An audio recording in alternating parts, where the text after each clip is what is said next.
On the air, online, covering the Treasure Coast. Get connected with the Get Up and Go show. And now here's your hosts, Evan and Bonnie.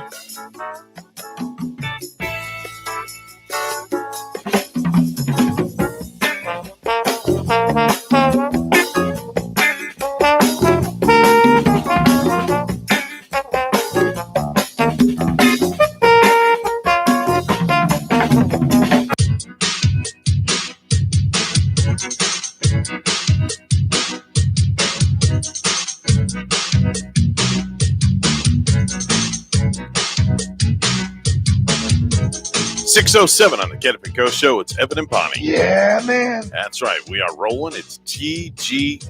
I know that's right. And because it's Friday, the weekend is here. I heard that. How about that, Bonnie? Yeah, I guess we're going to get ready for a windy, rainy weekend. That's for sure. There's no denying it. I know this hurricane, Isaias, is going to, head far away from us and up the coast, kind of far away, fortunately. But just kind of damping some plans for people that maybe wanted to get out and boat this weekend, or, people that like to do the outdoorsy things. Yeah, well. Kind of put it. And I already made my reservation for tomorrow at Ravenswood Pool for 1:30 in the afternoon. And I don't think that's going to happen. Guess what? You're not going swimming tomorrow. Plain and simple. At least conditions could be right for a little jog around the neighborhood tomorrow. If Possibly. I have to run through maybe a little bit of wind and a tiny bit of rain, it'll be okay. If I see lightning, I won't be out. But a little bit of wind and rain is not going to stop me All anyway. right. So otherwise, what are your plans for the weekend? What are you going to do? Hopefully car shop again. Okay. Plenty of exercise tomorrow morning. Now, you took a break yesterday from car shopping, Yeah, right? yeah. But you got one of those dreaded phone calls. And I know what those calls are all about because I used to be into marketing with a certain Ford dealership that I am an ambassador for. And they're going to reel you in. I'm going to tell you right now. They're going to reel you. See what I'm doing right here? They're going to reel you in.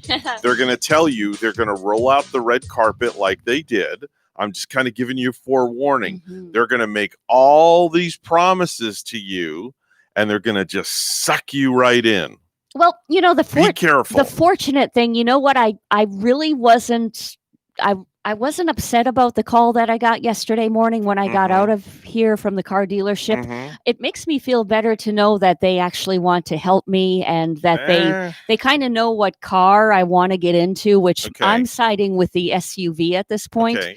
And I'm kind of glad that some of the dealerships know about this, to just, call me and get in touch with me. Little secret.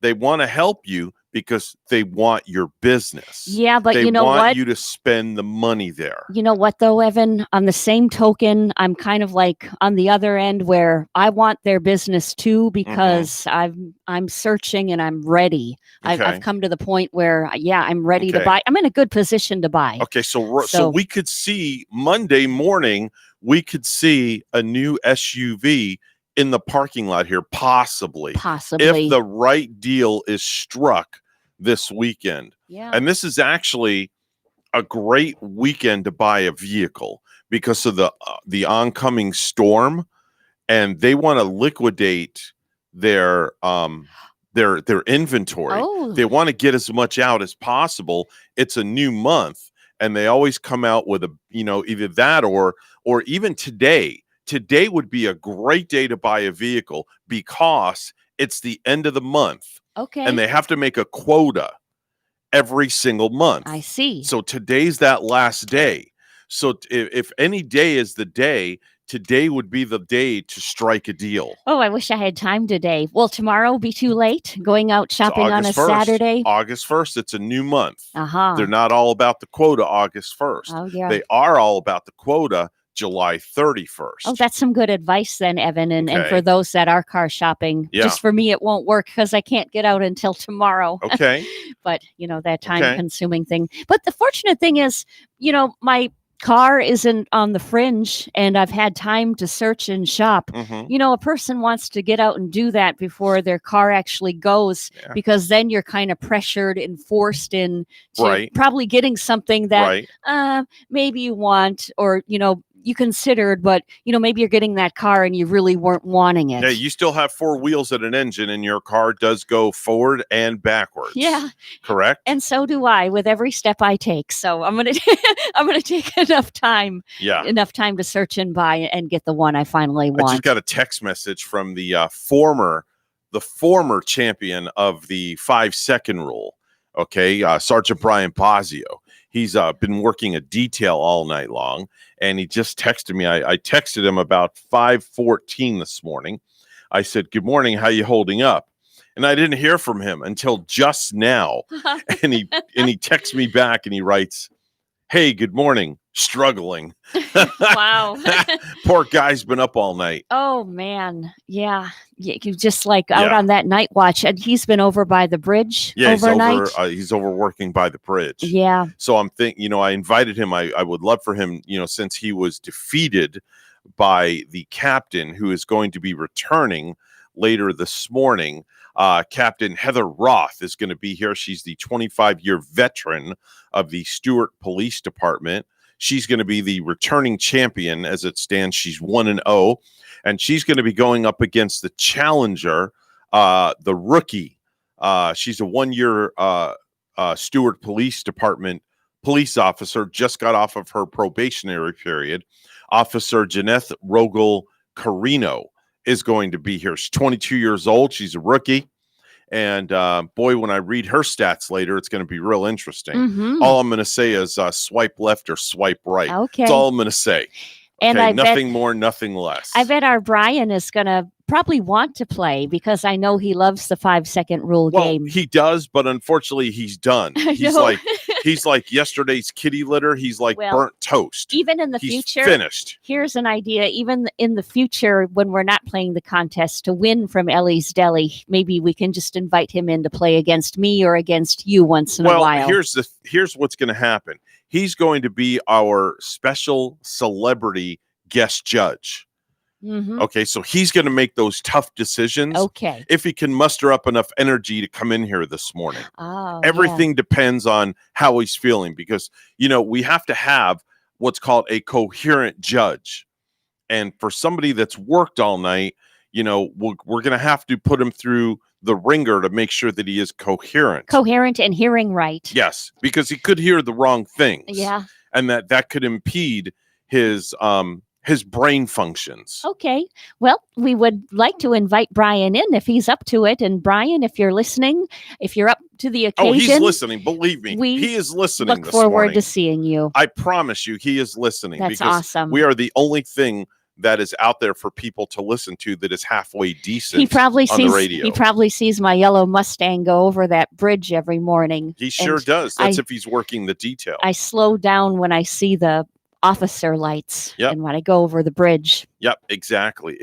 So we're hoping that the Sarge, the Boz man is coherent enough and he will come in and he will be the official judge. Maybe we'll have to get him the black and white striped shirt as well to put on for visual purposes. That's nice. That'll be a lot of fun and it'll take the pressure off me a little bit. Because that's a tough decision making that choice if they got in under the buzzer or they didn't make it, because it's that could tell the story of whether you win if we're in a tiebreaker. Mhm. I mean, their fate is in your hands, Bonnie.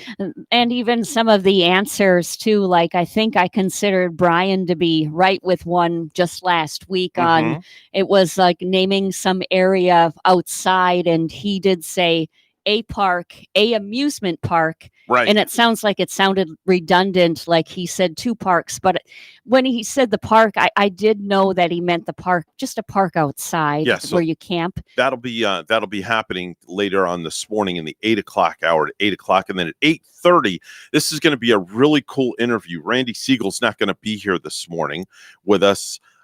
In place of Randy, we're going to have a gentleman by the name of Gary Pincus. Now, a lot of you that are probably wondering, well, who the heck's this guy? Well, Gary Pincus has a company up in New York, I think in New Hyde Park, New York, and he is the guy that makes all the cutouts that you see during the Mets games that are in the stands at Citi Field. And I bet he's very busy right now at it. Beyond busy. I got some very interesting stats in regards to that from my buddy Colin Cosell, who is one of 2 PA announcers up in New York at Citi Field. Now, Colin Cosell is the grandson of the legendary Howard Cosell. Mhm. Yes. And I'm working to get him on as a guest. But Bonnie, they have 7,000 cutouts that are being made. And currently there's 2,500 in the stands. I want to ask him to make a cutout of me, but I'm sure he's so busy. Well, for the mere price of $85 or $86, whatever it is, you can have your own cutout and it can be at Citi Field in the stands and you can be there, Bonnie. Mhm. How's that one? And you pay a little more, I'm sure, like if you're up behind home plate. Nope, you're not at gonna all. be seen Wherever, more, maybe. wherever they see fit to put you is where they put you. Okay. So you could wind up in left field. You could wind up in right field. You could wind up behind the home dugout, the visiting dugout.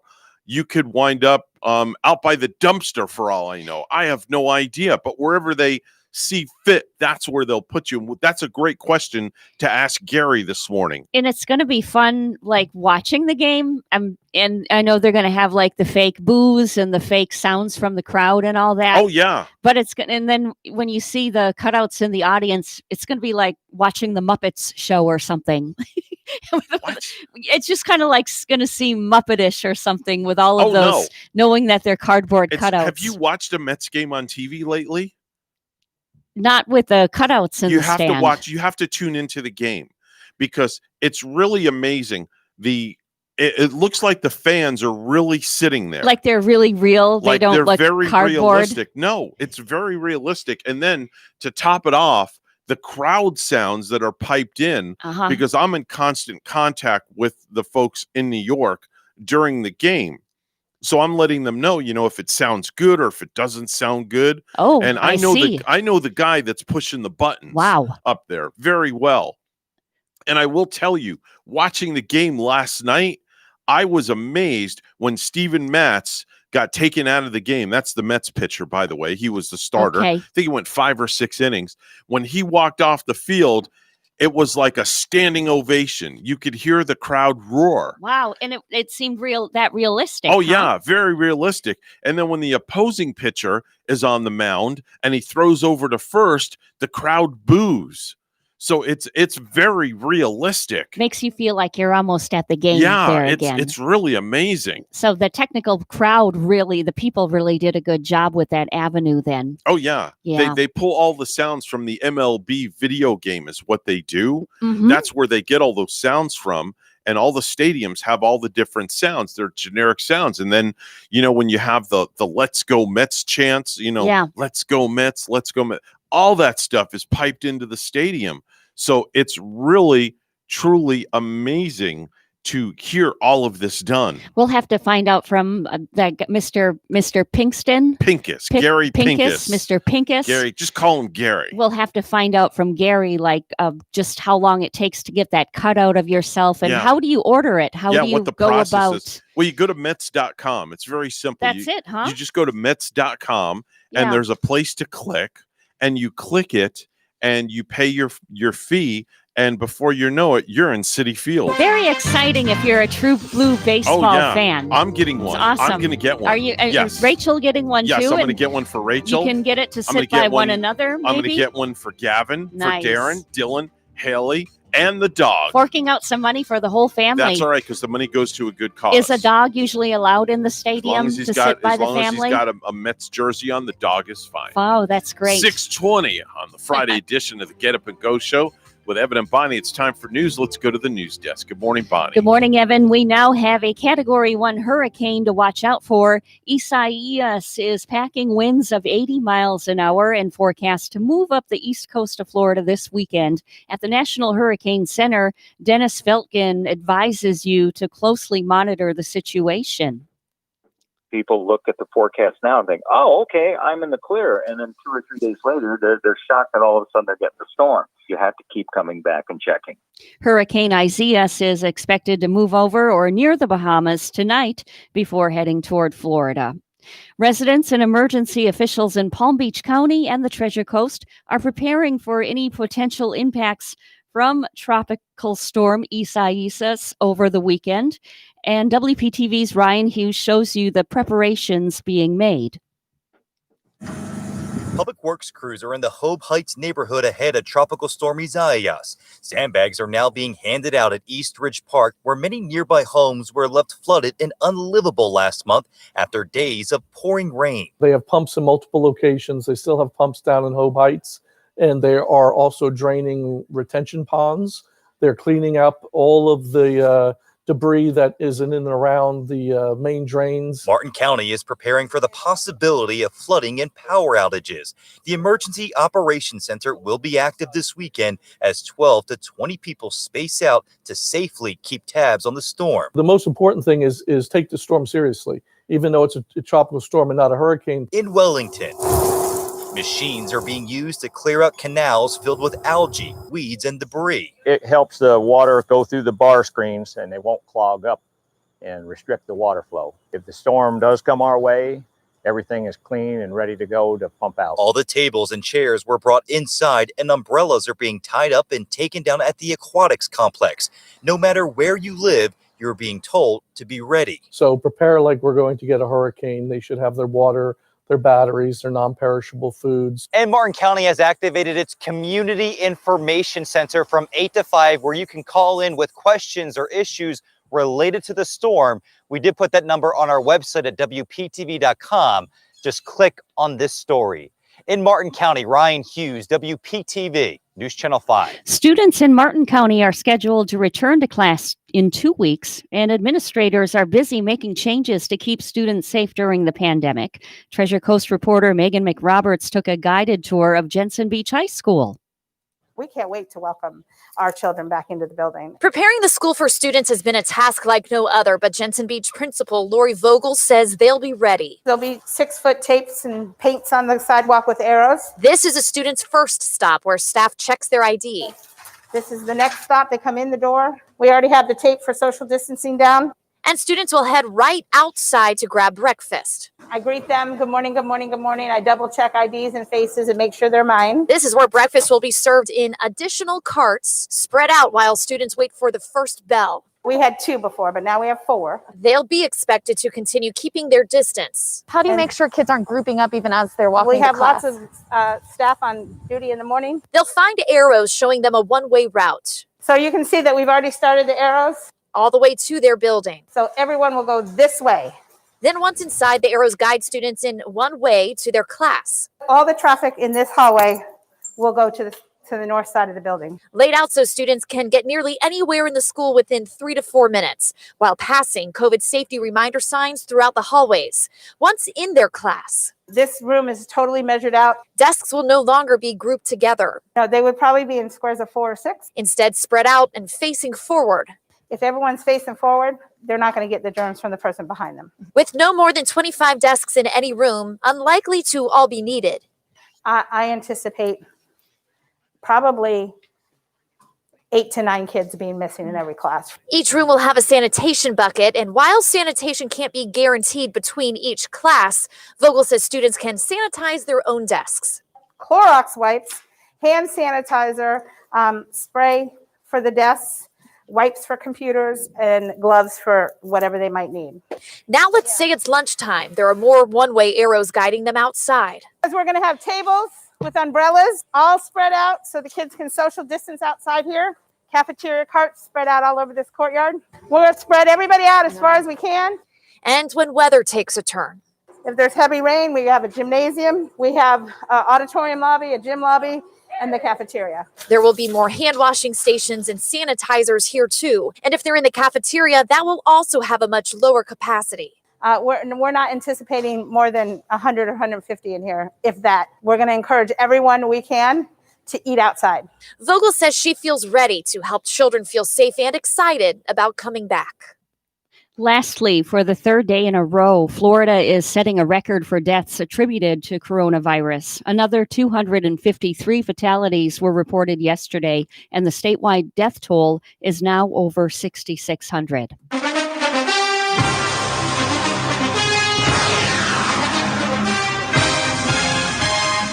Those Major League Baseball scores from last night. We had the New York Yankees over Baltimore, 6-4. Washington Nationals, another win for them over the Toronto Blue Jays, 6-4 yesterday. The New York Mets do get beat by the Boston Red Sox, 4-2. Tampa Bay Rays fall to Atlanta Braves, 2-1. It was the Seattle Mariners 8-5 over Los Angeles Angels, and Kansas City Royals take a win over Detroit Tigers, 5-3. We had a couple of NBA scores, too. Utah Jazz beating New Orleans 106-104, and LA Clippers fall to the LA Lakers in a close one, 103-101. News time 6:27. Weather and traffic together are next.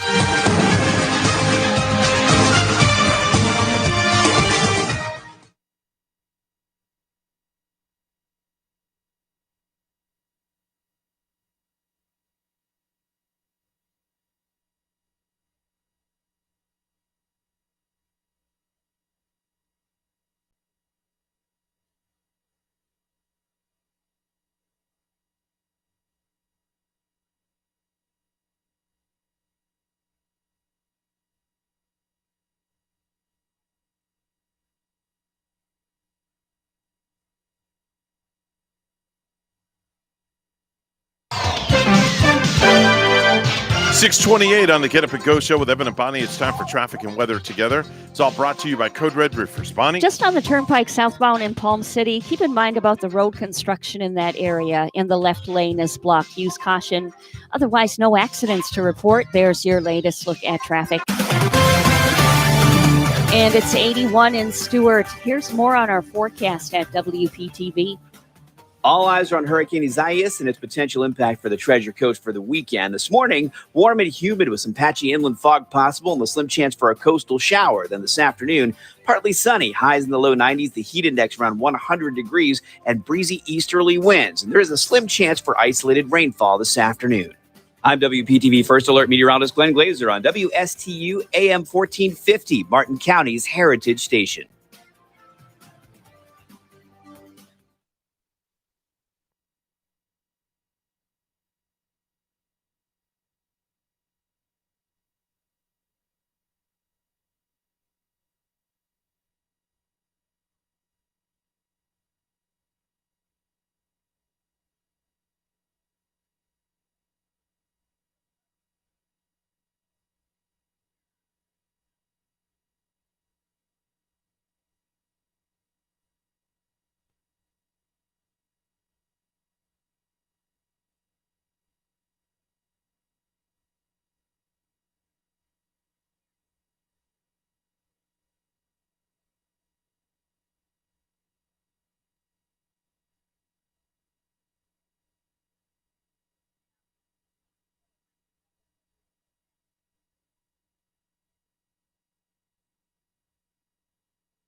You're listening to the Get Up and Go show with Evan and Bonnie on Martin County's Heritage Station, AM 1450 WSTU. Now let's get back to the program with Evan and Bonnie.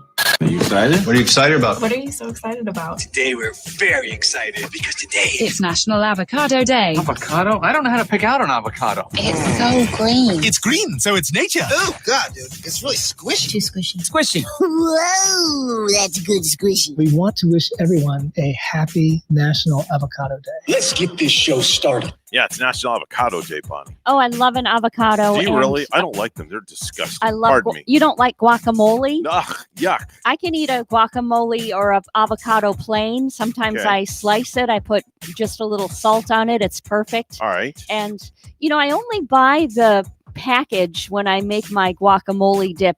I've never gone to the length of putting in my own ingredients in Okay. it, but I want to try because there's a really good friend of mine in DeLand, and she made this very rich like guacamole, and she used her own recipe. Unlike a poor guacamole, it was a rich guacamole. Yeah, right. Okay, guacamole had some money. Yeah, and most Okay. people that I talk to who know the avocados, like the Haas avocados, Mhm. the ones that are kind of smaller with the black bark around that you Okay, trim, right. as opposed to the large ones that are kind of like green and really large. They tend to be more sweet, maybe, but with less flavor. Oh, okay. All right. All right. Very good. There's something you know me, Bonnie, I'm very, I'm transparent. So there's no filter here with me. And I'm sorry, I'm going to rant here for a second, and I hope you don't mind. And we were talking about this off the air, and it's something that really digs at me, just because I have a student in the school system. And there was an actuality that we played in the newscast where the principal said that if the students are facing forward, then they're not going to catch the disease. Now, to me, I don't know, but she's not Dr. Fauci, okay, as far as I'm concerned. So I don't know how she could blatantly say and make that statement, okay? Because if a student's not properly wearing their mask and they cough or they sneeze, the droplets linger in the air and they travel, especially more so in a closed environment. Even though the student's 6 feet in front of them and they're facing forward, it's still going to travel in the air. So I don't know where she comes off to.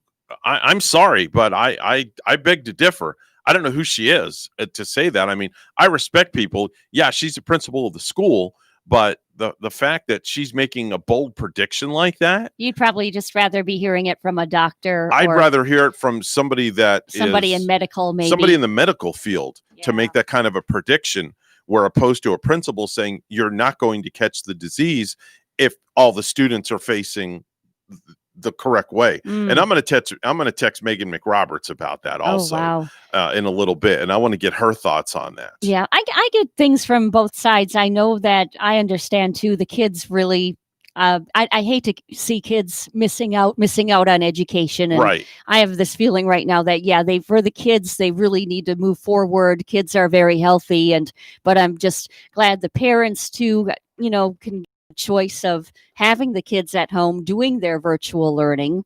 And for a lot of the parents too, with both parties, it's like the kids can be small and these kids, they probably need these kids in school. Yeah. But I'm glad that the schools in our areas are taking the proper safety measures. As for Martin County, I know the Jensen Beach High School is doing their part. We're going to have a story coming up too on what St. Lucie County schools are doing to take the precautions. Yeah, I'm curious to hear that story. It's time for some viral videos.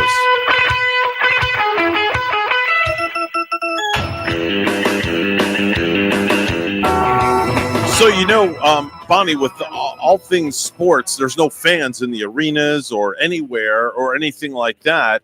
And there was a boxing match recently held with no fans in the arena.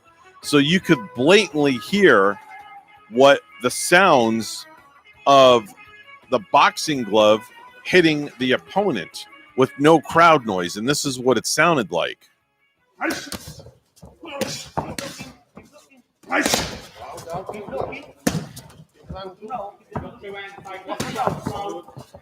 I mean, that's some pretty heavy duty stuff. That's some pretty heavy duty stuff there. That doesn't sound surprising or extraordinary to me, however, because that's how I would, that's how the punch would sound to me. That didn't sound overly. Have you ever watched pro boxing on TV with the crowd noise? Yeah. Okay. Oh, yeah. You hardly ever hear the gloves hitting the body. It overcrowds the gloves the crowd hitting. noise. Yeah, the crowd noise overrides everything. Yeah. I don't know. I heard those punches, and Evan, I was thinking they would be even a little louder. Well, I was playing the volume low. Okay. Maybe that's I don't want to it. blow your eardrums out. I mean, I wanted to hear that punch and have it be so loud that I would feel it on my face with every hit they make. Yeah, definitely. There was an interview recently that has been discovered with the Beatles from 1962 where they speculated about their future. This was obviously before they became household names. John Lennon said it would be big-headed to think they'd last 10 years. Paul McCartney wasn't sure they'd keep playing the same music. They're 40. George Harrison hoped to have enough money to go into business before they flopped. And Ringo Starr always fancied owning a string of ladies' hair salons. Let's listen to the interview. People demand that you think how long are you going to last? You can be big-headed and say, yeah, we're going to last 10 years. But as soon as you've said that, you think, we're lucky if we last 3 months. Well, obviously, we can't keep playing the same sort of music until we're about 40 because nobody's going to want to know at all about that sort of thing. We've thought about it. Probably the thing that John and I will do will be write songs as we have been doing. We'll probably develop that a bit more. Who knows, at 40 we may not know how to write songs anymore. I hope to have enough money to go into a business of my own by the time we do flop. And but I think we'll be in the business either up there or down there for at least another 4 years. I've always fancied having a ladies' hairdresser. So, a string of them, in fact. Very, very cool to hear their voices. And they were talking pretty intelligently too for how big the Beatles became. They Yeah. were on the humble note right there. Yeah. And perhaps the guys maybe they were feeling even a little burnt out already because of the group's main catalog. Songs released between 1962 and 1970 consists of 213 songs. Oh my. And I think by 1962, they had a number of hits and were getting big already. Yeah.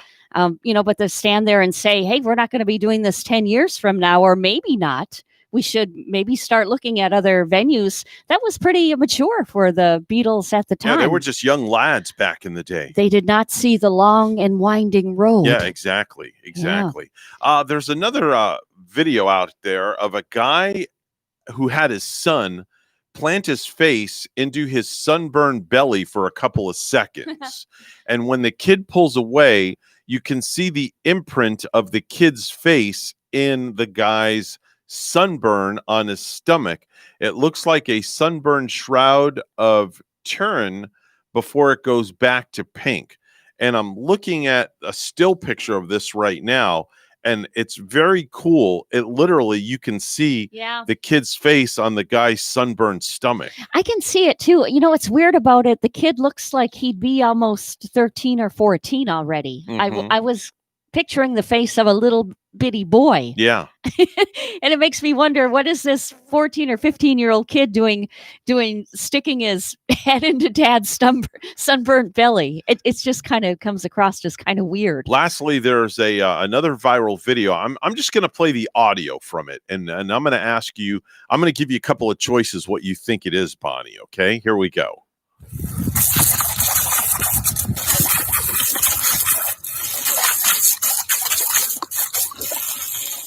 Okay, so now, do you think that that's a man washing out his socks in the shower? Do you think it's a downed power line dangling precariously on a chain link fence? Or do you think it's a dog biting water shooting out of a hose? Which one? More like that downed power line, the middle one to me. Okay, it's not. It's a dog biting water shooting out of a hose. Oh. Oh, yeah. And that is the coolest thing, Wow. because I'll tell you why. I do that with Kaya all the time. When we bathe Kaya out back and she's done bathing, I'll play with her with the water hose and I'll squirt the hose right at her, and she will come and attack the stream of water, and her mouth will go like this and she'll bite the water. That's great. And you could see her teeth come out, and it's like she's like really vicious, but she's only playing. Yeah. So it's way cool. And it's not like maybe she's that thirsty, but she knows that like it's playtime. If Oh, you're she loves bringing out the hose. She loves to play in the water. I will say that much. She loves to do that. My dog Rocky Bear used to do that too. He was like a Labrador retriever, but it looked like a mix between a black lab and a chow. The Okay. chows with the curly tails. Mhm. So he was a lab with this long black hair, and he looked very bear-like. Wow. So I called him Rocky Bear. But Rocky Bear. Yeah, because we had a string of dogs that we were such fan of Rocky movies. Okay. And we always had black labs in my family. Did Rocky Bear pass on? He did. Okay. Yeah. How old did he live to be? I was 11 maybe when he was born in my basement Mhm. at home. Okay. Passed away when I was 22. Wow. 21. So you got 11 years out of Rocky. Yeah. Wow. That's a long time. Yeah. And the weird thing is he was born in the basement. So I don't know how a dog thinks, but for all those years, he would not go down the basement steps. Okay. He was afraid to go down there, even though Okay. he was born down there. Mhm. And it's kind of sad, like when I had to move away from home and be away from Rocky Bear. But when Rocky was sick, I came back and he got sick. Okay. Rocky Bear got sick and he was on his, end days. And he finally went down the stairs and back into the basement. Did he? And when he about dying, he just laid his head on the floor and would eyeball me. And he was Aw. sick. And that's the only time I saw him go back down that Wow. basement. Well, he went back to where he originated from. Yeah. They know that. They're very smart Yeah. when it comes to things like that. That's wild. And I've heard of dogs just kind of like making their way in the woods too to die. And then the owner I've never doesn't heard see about that that. dog again. I never heard about that. Yeah, I've heard of that too. Fortunately, with my dogs, that's never happened where we never, we were not knowing where the dog went. Mhm. But I think that's happened before. Okay. They get okay. a sort of some kind of instinct about them, I think, about where they want to be and where they want to lie, Yeah. which is weird. Bonnie, did you know that 2 out of 3 women are too embarrassed to accept a compliment? Really? Yeah. Yeah. And I'm going to say Yeah. this. You're one of them. Yeah? I Yeah. don't know. Because I give you compliments all the time. Yeah, you do. I do. You do. I do. I give you compliments when they're deserved. And you're very humble about them. Yeah. Because you're like, oh, no, not me. No. So, I get that. I totally get that. And I respect that. Oh, thanks. I I think most women are. And, I think ladies should give other ladies compliments, once in a while. Mhm. They should not knock each other down. Right. And, it's good to stay humble. Did you know 55% of Americans say they keep a roll of toilet paper in their car? Do you?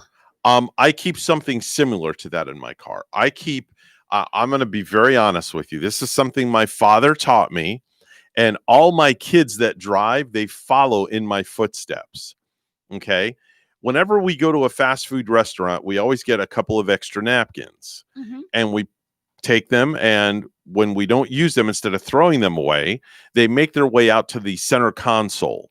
So you build up a collection of napkins in your car. So if you need a napkin to blow your nose, or you never know if you have to use the restroom in an emergency and you have to pull off the side of the road, you can't just drip dry. Yeah. Okay, if you're a woman. I like that. And if you have to go number 2, you got to have something. You can't use a fig leaf to wipe your booty. Mm-hmm. So you got to have something. That's very smart. So that's what we keep the napkins in the car for. It's not bad too, I guess, if you want to maybe armor all your car, the interior, and then you can go out with that armor all and Well, you can't use a napkin. you can't use the napkins for that sort of thing. No, because it'll shred off and then it'll get on the Okay. dashboard. I think I'm thinking of the more heavy duty napkins, No, like no. brawny paper towels or something. No. Napkins mainly are used to either wipe your hands, All right. wipe your mouth, Mhm. or wipe your butt, so to speak. It's nice to or have your them private handy, area. though, right? But it is definitely Yeah. extremely, very, very nice to have those handy. It's 6:46 on the Friday edition of the Get Up and Go Show with Evan and Bonnie. Let's go to the news desk where Bonnie's standing by. Good morning, Bonnie. Good morning, Evan. We now have a Category 1 hurricane to watch out for. Isaias is packing winds of 80 miles an hour and forecast to move up the east coast of Florida this weekend. At the National Hurricane Center, Dennis Feltgen advises you to closely monitor the situation. People look at the forecast now and think, oh, okay, I'm in the clear. And then 2 or 3 days later, they're shocked that all of a sudden they're getting the storm. You have to keep coming back and checking. St. Lucie County school leaders are showing families the new procedures that will be in place as the school year begins to protect students and staff from COVID-19. The district plans to use universal health precautions, which include requiring everyone to wear a mask, asking students and staff to stay home when sick, encouraging frequent hand washing, and continuous cleaning of high-touch areas. In the classroom, students will be spaced out every 6 feet when possible, Many hallways and stairwells in the schools are also designated as one way to reduce congestion. Parents are also asked to pick up or drop off students at school or have them walk to school. Students who need to ride the bus will be spread out as much as possible, and buses will be disinfected at every route. And if a student tests positive for the coronavirus, he or she must remain home for 14 days. The deadline is Friday for first responders and healthcare workers with child care needs to apply for Florida's Emergency Personnel Child Care Scholarship Program. Little Kylan is just as brilliant as his smile. The 2-year-old continues to make strides at Kids Harbor Learning Center in Port St. Lucie. He's been a student since he was 6 weeks old. The staff here is phenomenal. The teachers, the owner, the kids are in good hands. I'm sure the rest of the parents can vouch for that. His mom, Nikaya Smith, can rest easy knowing her son is in good care. As a healthcare worker, she says her days have been extra long caring for patients during the pandemic. Just being that shoulder to cry on, being that support system. However, she's getting much needed support too. Kylan's tuition has been completely covered during the crisis by Florida's Emergency Personnel Child Care Scholarship. The program is available to all first responders and the healthcare workers who apply and qualify. There's no cost for childcare for kids under 13, regardless of the family's income. So the children are needing more and more care. By getting their children into childcare and keeping their children safe, it allows the first responder to do the job and meet the needs of the community. The funding is also helping child care centers with staffing as the demand for providers deepens across the state. Everybody are together in this. The teachers, the early learning coalition, the families, everybody. I couldn't be doing this by myself. It has been truly a blessing. In St. Lucie County, Lenny Sue Paul, WPTV News Channel 5. Lastly, St. Lucie County officials say they're not planning to open emergency and special needs shelters in anticipation of Tropical Storm Isaias over the weekend. Ron Parrish, the public safety director for the county, said on Thursday that given the current forecast track and low expectations of storm surge, shelters will not be open at this point.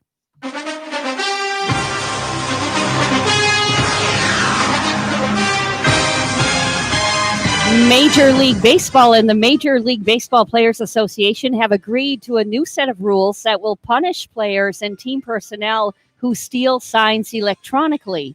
The rules specifically state that any individual who utilizes electronic devices or visual enhancement devices during the game to identify, communicate, or relay the opposing team's signs or pitch information will be subject to discipline. This according to a confidential document obtained by ESPN. No Astros players were disciplined after a Major League Baseball investigation in January revealed an elaborate electronic sign stealing scheme used by the team in 2017. Major League Baseball and the Players Association acknowledged that rules changes, including discipline, were under discussion. News Time 6:50, weather and traffic together are next.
.652 the time on the Friday edition of the Get Up and Go Show with Evan and Bonnie.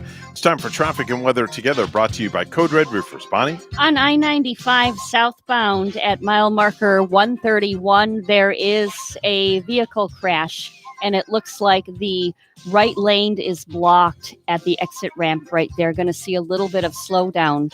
Also on the Turnpike northbound, Port St. Lucie at mile marker 135, we're seeing an accident right there. There's not any roadblock from the accident. There's your latest look at traffic. It's 81 in Stewart. Here's our forecast at WPTV.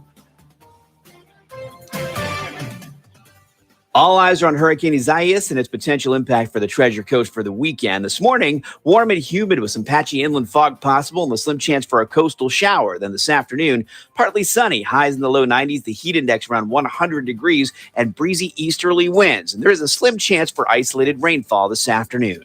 I'm WPTV First Alert meteorologist Glenn Glazer on WSTU AM 1450, Martin County's Heritage Station.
The Get Up and Go Show would love to hear from you live on the air. Give us a call at any time. Now let's get back to the program. Here's Evan and Bonnie.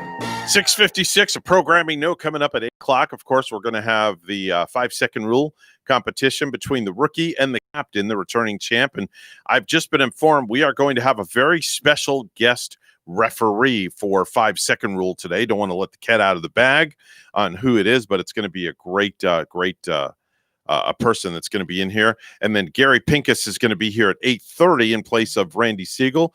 Gary Pincus is the gentleman who makes all the cardboard cutouts for Citi Field that you see on TV for the Mets game. So we're going to talk to him as well. Bonnie, I have my top 5 hints that you make your coffee a little too strong. And that would go for you and my wife, Rachel. Okay, so these are top 5 hints that your coffee is made way too strong. So let me tell you what they are. Coming in at number 5, it takes out fruit flies mid-air. That's some pretty strong coffee right there. And hopefully it could take out some other kind of flies like mosquitoes that you don't want flying around. That's good coffee. Yeah. Coming in at number 4, you can only use an industrial strength steel stir stick for your coffee. That's what I need for one of this. This mug you and Rachel gave is a steel strength right there. Yes. It keeps it nice and hot. Coming in at number 3, you can stand a spoon straight up in your coffee. Oh boy. Even the spoon standing straight. Yeah. Coming in at number 2, I thought I heard the pot roar. Okay, that's coming in at number 2. And coming in at number 1, the number 1 reason that your coffee is too strong is when you serve it, you say, quote, "Can I cut you a slice?" Ah, yeah. There That you coffee go. being like sludge. And when you hear that pot roaring, actually, that would be music to my ears instead of hearing that pot gurgling and popping with the water popping out all over. You know, when something goes wrong with your coffee pot, that awful sound. Yeah, those are your top 5 hints that your coffee is way too strong. And I drink my coffee black. Do you really? Does Rachel drink hers black or No, does she? she drinks a little coffee with her cream. Okay. That's yeah. all I'm going to say. Yeah. See, I'm just the opposite. Rarely is any cream, the French vanilla, hazelnut, or anything going in mine. Yeah, and if it does, just a drop. She likes a little coffee with her cream. Awesome. Yeah. We go through on the average, I would say probably maybe half a gallon to a gallon of coffee creamer a week. Wow. Yeah. Yeah. She only likes a very specific kind of coffee cream. Yeah. And she's yelling at me on text message. What's the Not a specific true cream that statement. she's liking? She likes I just know that it's in a blue container with white, and I it's a great value brand. Oh, tell Rachel. French vanilla, I think French that's what it vanilla is a is. good one, and that's Yeah. what Gary likes. But tell Rachel there's a cool thing that I saw on TV with Valerie Bertinelli and her cooking show. Mm-hmm. For guests, if you invite guests over for a little dessert, you can have a nice scoop of vanilla ice cream with dark coffee right over the ice cream. Wow. Okay. Hey, we got to step back for a moment. We're WSTU Stewart. We're Martin County's Heritage Station. Here comes the news.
On air, online, covering the Treasure Coast.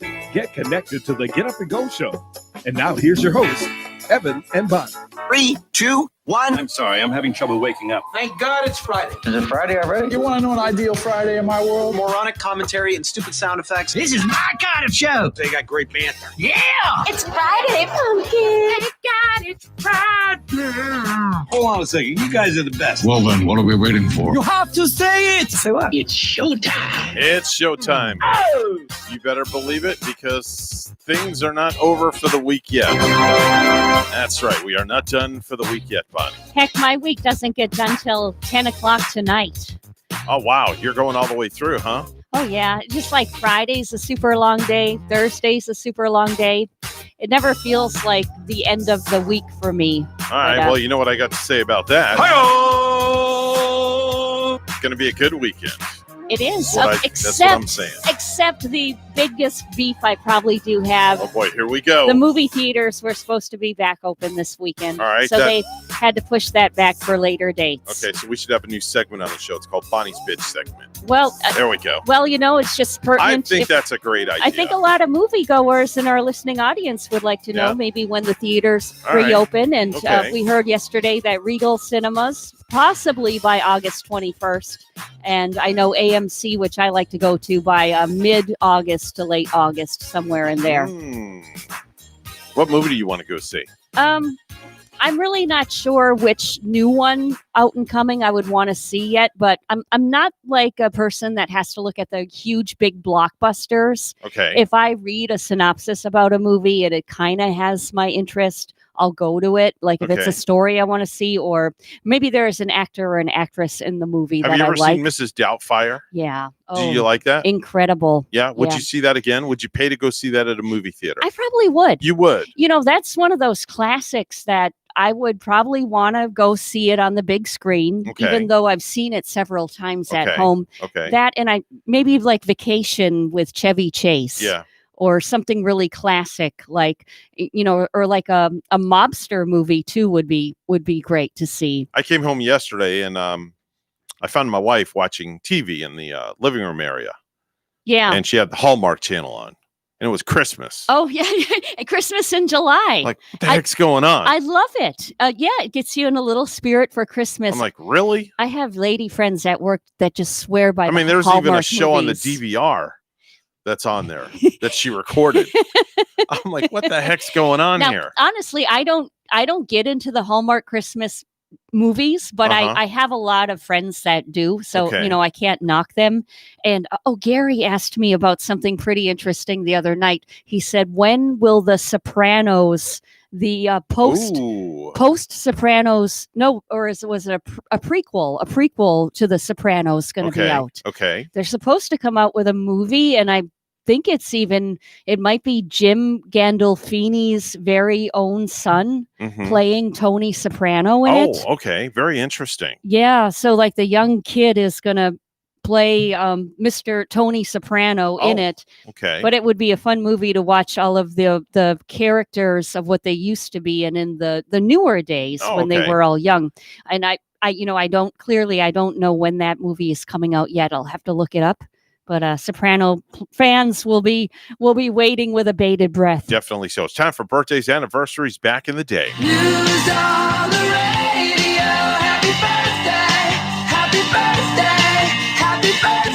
And we always invite our listeners to call in. If you have somebody you want to wish a happy birthday to, you can always reach us.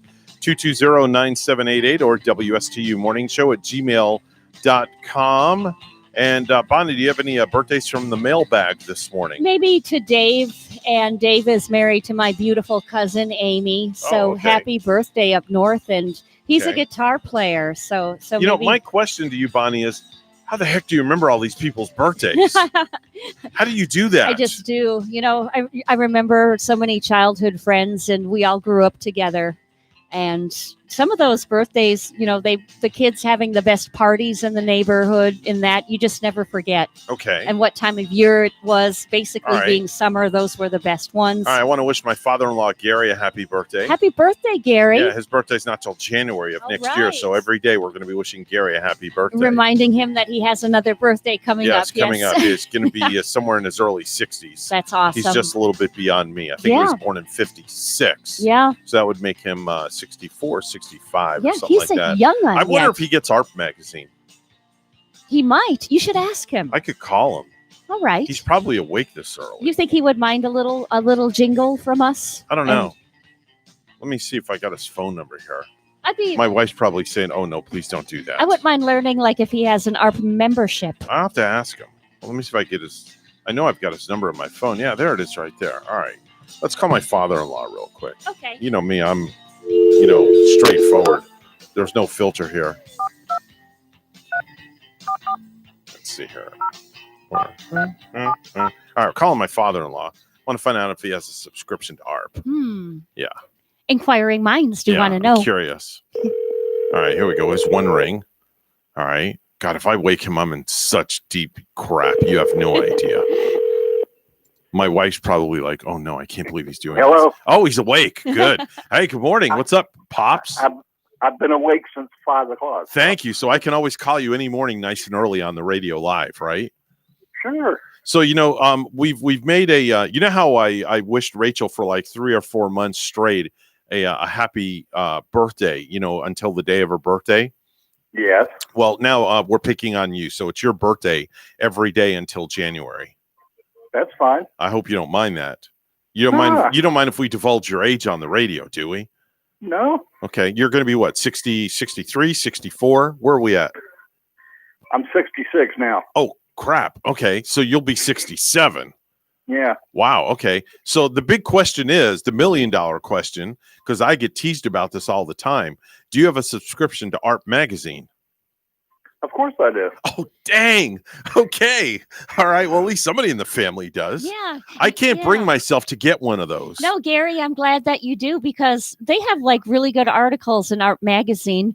And if you ever had to sit like in a dentist office or, wait, to go into an office. Something I always want to read while I'm getting injected with Novocaine. I've grabbed the ARP and I there's some good reads. There's some good healthy reads in there. Is it worth it, Gary?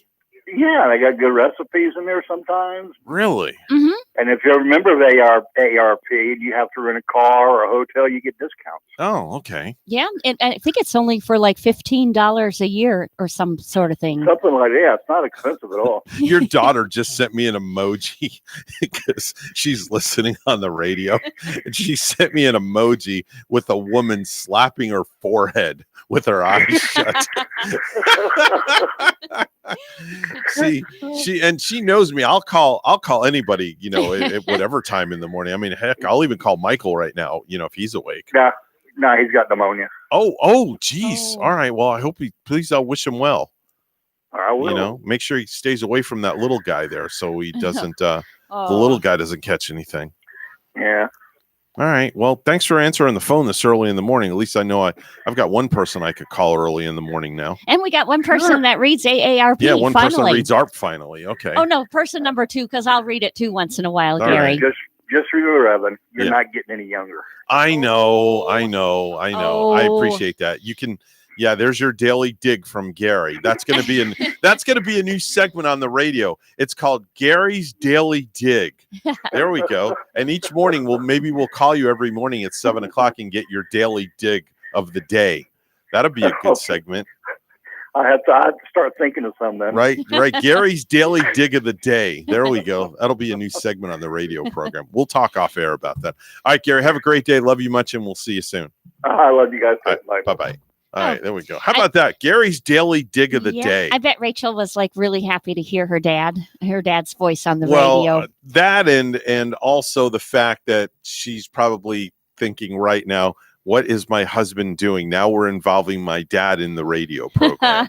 So yeah, maybe we'll get Gary's Daily Dig of the Day. Yeah, not perhaps. Daily Dirt, but Daily Dig of the Day. Yeah, you'll have to get a pretty big shovel Yeah, definitely. because so I'm sure he has a lot of things to dig on you. Maybe. Yeah. We don't want to go there. Let's go to our birthdays, anniversaries back in the day. Rico Rodriguez is the second, is 22. That's Mania Delgado on Modern Family. Rudy Modine is 30 years old today. That's Matthew Modine's daughter. Zelda Williams, 31 years old today. That's Robin Williams' daughter. Alexis Knapp is 31. That's Stacy in the Pitch Perfect movies. M. Shadows, 39 years old, Avenged Sevenfold singer. BJ Novak is 41. That's Ryan on The Office. Zach Brown, country music artist, 42 years old today. One of my favorite songs, Chicken Fried. Chicken Fried. Love that Yep. song. Chicken Fried, Knee Deep, and Toad. Did you ever see Zach in concert before? Never have. I've seen him on TV. He's really good. Yeah. Very, very good. Dean Cain, 54 years old. That's the former Superman and Kara's dad on Supergirl. How about this one? J.K. Rowling, 54 years old. That's the writer who gave us Harry Potter. Yeah, she 54. gave us so many good Or writings with that. 55. Mhm. Wesley Snipes from The Blade and Expendables 3. He's 58. The owner of the Dallas Mavericks. You know who that is, Bonnie, right? Oh, I should know Come on. his name. Come on, Bonnie. Mark Cuban. Cuban, He's yeah. 62 years old today. He's one of the few people who became billionaires off the first .com boom. He sold broadcast.com for $5.9 billion in Yahoo stock, and then he very quickly cashed out. And he's also one of the sharks on Shark Tank. He is, isn't he? Yeah, I love that show. Yeah. And can you imagine being on the cutting edge of being one of the first people to have copyrights to .com? Right. And being on the cutting edge of making millions like that? Yep. Wow. Barry Van Dyke, 69 years old today. That's Detective Steve Sloan on Diagnosis Murder.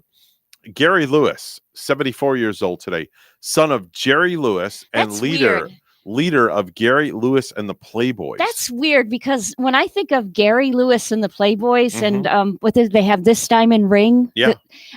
I think of them as being older or just as old as Jerry Lee Lewis. Uh-huh. And he's the son Yep. of Jerry Lee He's Lewis. He's the son Man. of Jerry Lewis, not Oh, Jerry oh, Lee Lewis. Oh, Jerry Lewis. Jerry Lewis. Okay, see, I'm thinking of the musician Jerry Lee Lewis. Yeah, son of And Jerry Lewis. is Jerry what it says Lewis here. from the Telethon. the telethon Yes. funds. Okay. Yeah. Okay, so no, that makes more sense. Yep. And like you said, the biggest hit, 1965, This Diamond Ring. Celebrating birthdays in the heavens, Lurch from the Addams Family, Ted Cassidy. Ted Cassidy celebrating a birthday in the heavens. Bonnie, today is National Mutt Day. So maybe everybody, no, I'm not going to say what I was going to say because then that'll put an idea in my wife's mind and then I'll be up the creek without a paddle. So I'm not going to say what I was going to say. Oh, now you have us all wondering what was he going to say? No, not going to just say. now? Not going to say that everybody should go out and adopt a dog, but I just said it. National Mutt Day. I start to cry every time I see those AASCP Oh, commercials. you know, I hate those commercials on the air. Do you know? I Yeah. do because, Yeah. they do those purposely to tug at your flippin' heart.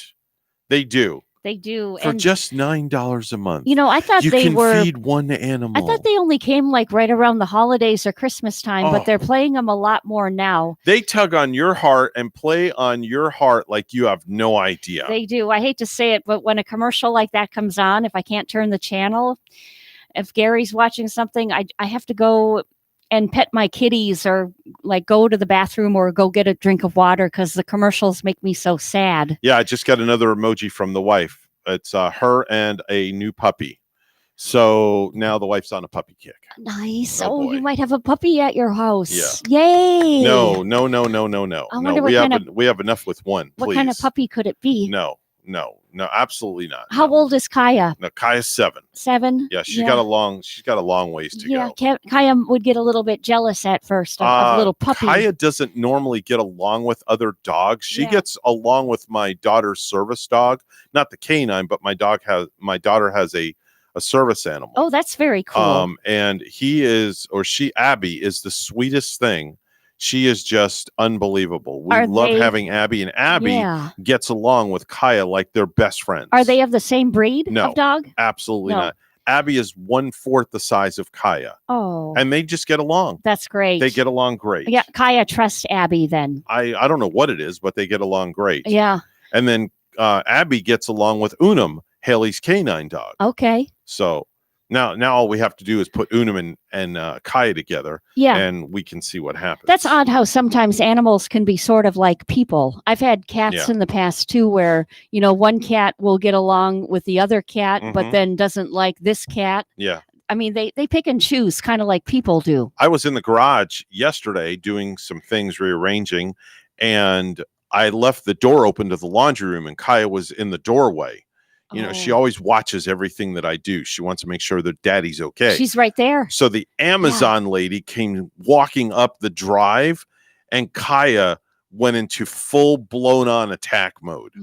And Gavin had to jump in front of Kaya. Wow. Kaya would have killed the Amazon lady. Wow. Yeah. She protects you. Oh, man. yeah. Yeah, she knows. Uh-huh. She knows. The other night, in fact, it was not last night, but night before last, Kaya was sleeping on the bed, and Rachel came in the bedroom, and Kaya went in full lunge attack mode at Rachel. Wow. Just because, it startled her. Yeah. And she was, protecting daddy in the bed. Rachel had to say, Kaya, didn't you know it's me? Yeah, well, that's, but she knows. So when daddy's not home, she hangs with mommy.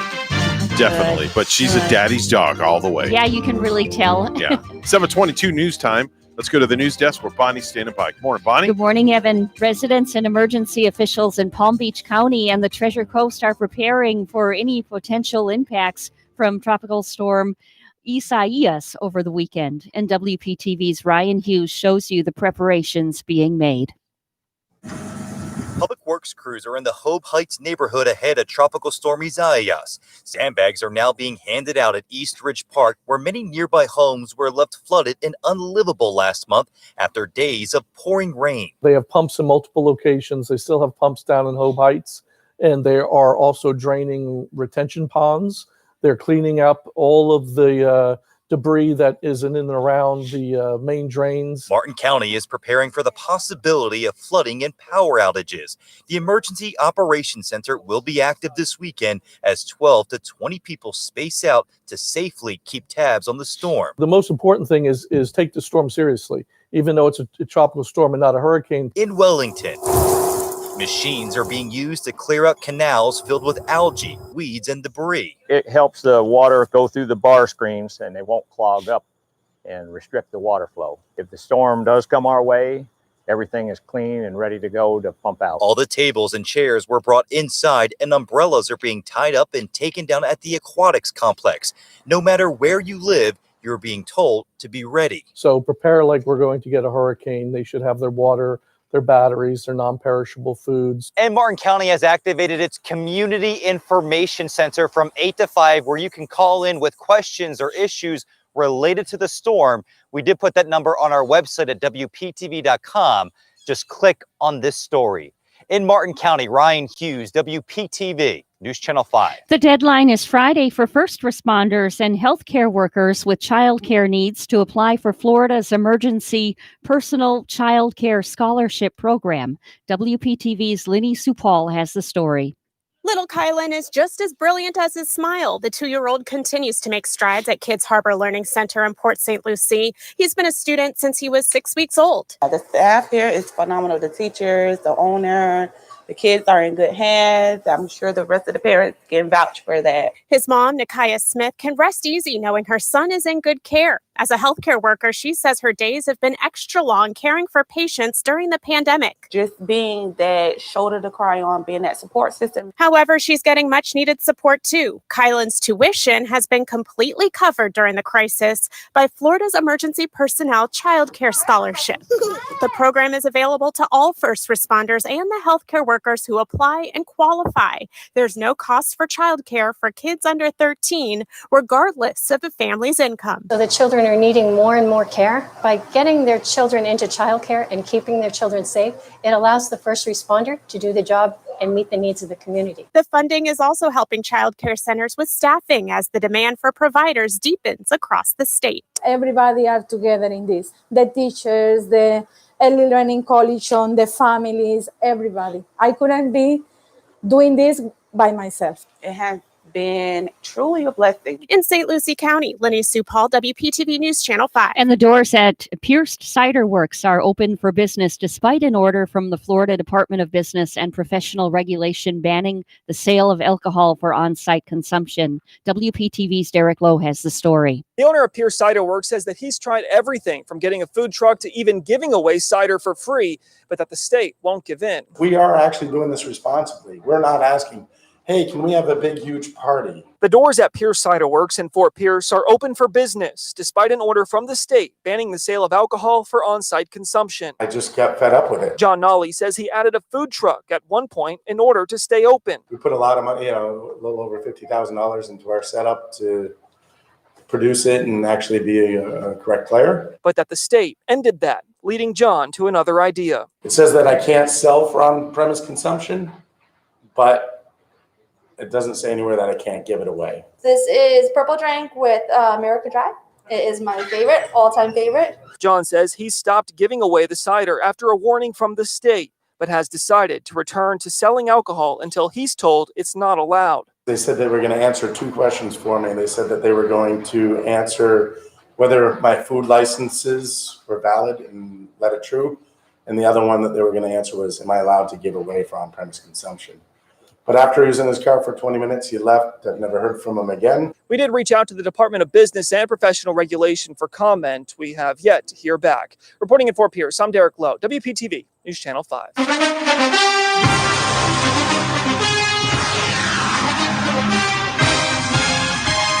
Major League Baseball scores. New York Yankees win last night over Baltimore 6-4, and the Washington Nationals winning too over Toronto Blue Jays 6-4. The Boston Red Sox over the New York Mets by a score of 4-2. Tampa Bay Rays fall to Atlanta 2-1. Seattle Mariners 8-5 over Los Angeles Angels, and the Kansas City Royals beating Detroit Tigers 5-3. 7:28 weather and traffic together next.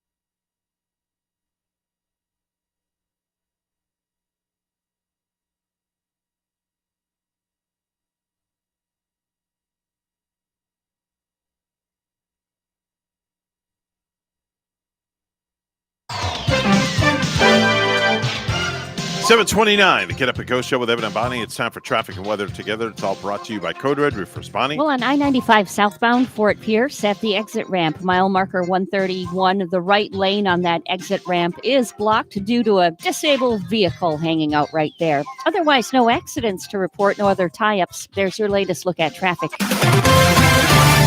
Stewart is at 81. Here's more on our forecast at WPTV. All eyes are on Hurricane Isaias and its potential impact for the Treasure Coast for the weekend. This morning, warm and humid with some patchy inland fog possible and a slim chance for a coastal shower. Then this afternoon, partly sunny, highs in the low 90s, the heat index around 100 degrees, and breezy easterly winds. And there is a slim chance for isolated rainfall this afternoon. I'm WPTV First Alert meteorologist Glenn Glazer on WSTU AM 1450, Martin County's Heritage Station.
You're listening to the biggest little radio show on the biggest little planet, the Get Up and Go Show with Evan and Bonnie.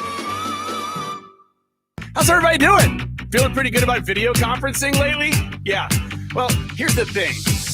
Hey, I knew Zoom was trouble when I logged in. She can figure out her screen share presentation. Just click out and I knew Zoom was trouble when I logged in. I'm gonna lose it if I see that Earth background again. And my Wi-Fi just went down. Oh! You know, that guy's amazing that does these parody songs. Yeah. I've been trying to get him on the radio, and he's not responding to any of my messages. And 1/3 of her head tilted down. He does a great job with this one. I think it's one of my favorites right here. I'm going to let it play a little longer. My boss is freezing up. Oh, what an epic fail. This really should have been a flipping email. Connecting.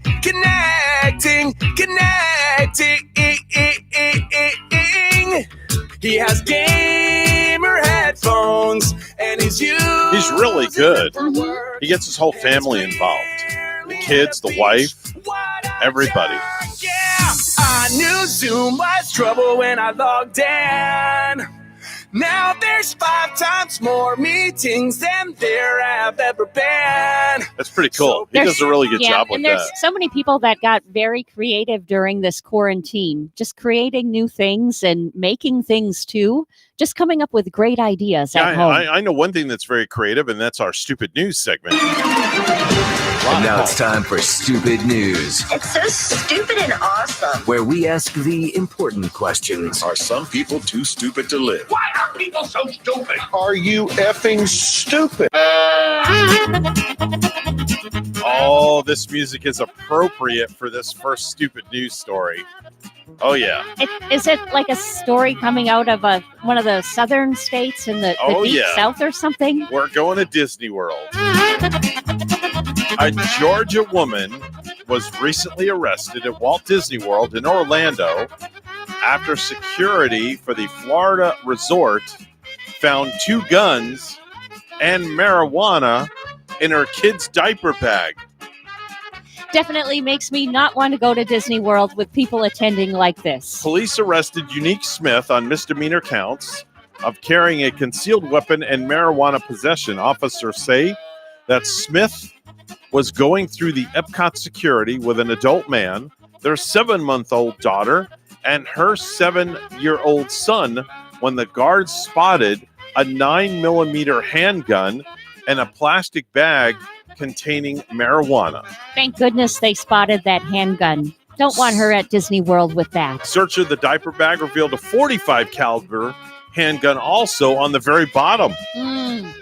Wow. When did she attend? When did she try to attend? It was just recently. Yeah, I have relatives that just went to Epcot yesterday, and they were attending Disney World Epcot. Mm-hmm. I would rather have them not go there with a woman like this in attendance. Yeah. So I'm glad they caught her. Yeah, what do you think? It's the OK Corral. They're going to have a shoot up or something like that? Yeah, she's going to the wrong place. We're going to stay in Orlando, where cops in Orlando, Florida got a call last week about a 40-year-old guy named Gianfranco Fernandez who is in the road blocking traffic by doing cartwheels.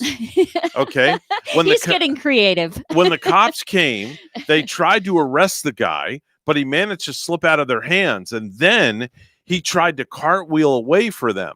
Unfortunately for him, cartwheels aren't actually a good escape move, and the cops easily detained him and arrested him. He's being charged with resisting arrest and battery on a law enforcement officer. Doing cartwheels in the middle of the road. And cartwheels. At first, the cops had a hard time catching him. He sounds like a very squirrely kind of guy, doesn't he? I would say so. Let's go to Oklahoma City, where Oklahoma City 911 got some calls reporting that they were listening to an old woman scream for help from a terrace of one apartment, and they were not sure what was going on. 2 police officers arrived on the scene as soon as possible. They confirmed the information, and suddenly they heard voices coming from the top of the building. When they came upstairs, they found a movie scene. an old woman sitting up in a wheelchair, and a man who happens to be her son-in-law tying up a lot of balloons filled with helium on the wheelchair. Okay? Thank God you're here, the woman says. Get the man away from me and untie these balloons. This son of a blank has taken me out to sunbathe, but all he wanted was for me to be gone with these balloons taking me in the air. And it was very scary, the old woman said. Wow.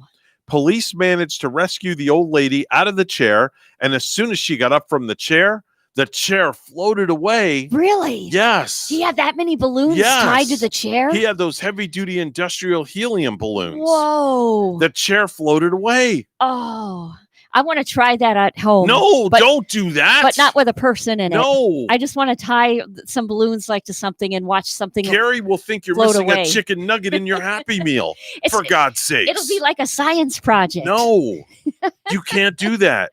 But somebody will call the police on you. It's a good thing the lady wasn't, sitting in her chair like when they. But I don't know. She might have gone on some kind of like a joyous little ride there. I up don't in the even air. want to hear about that.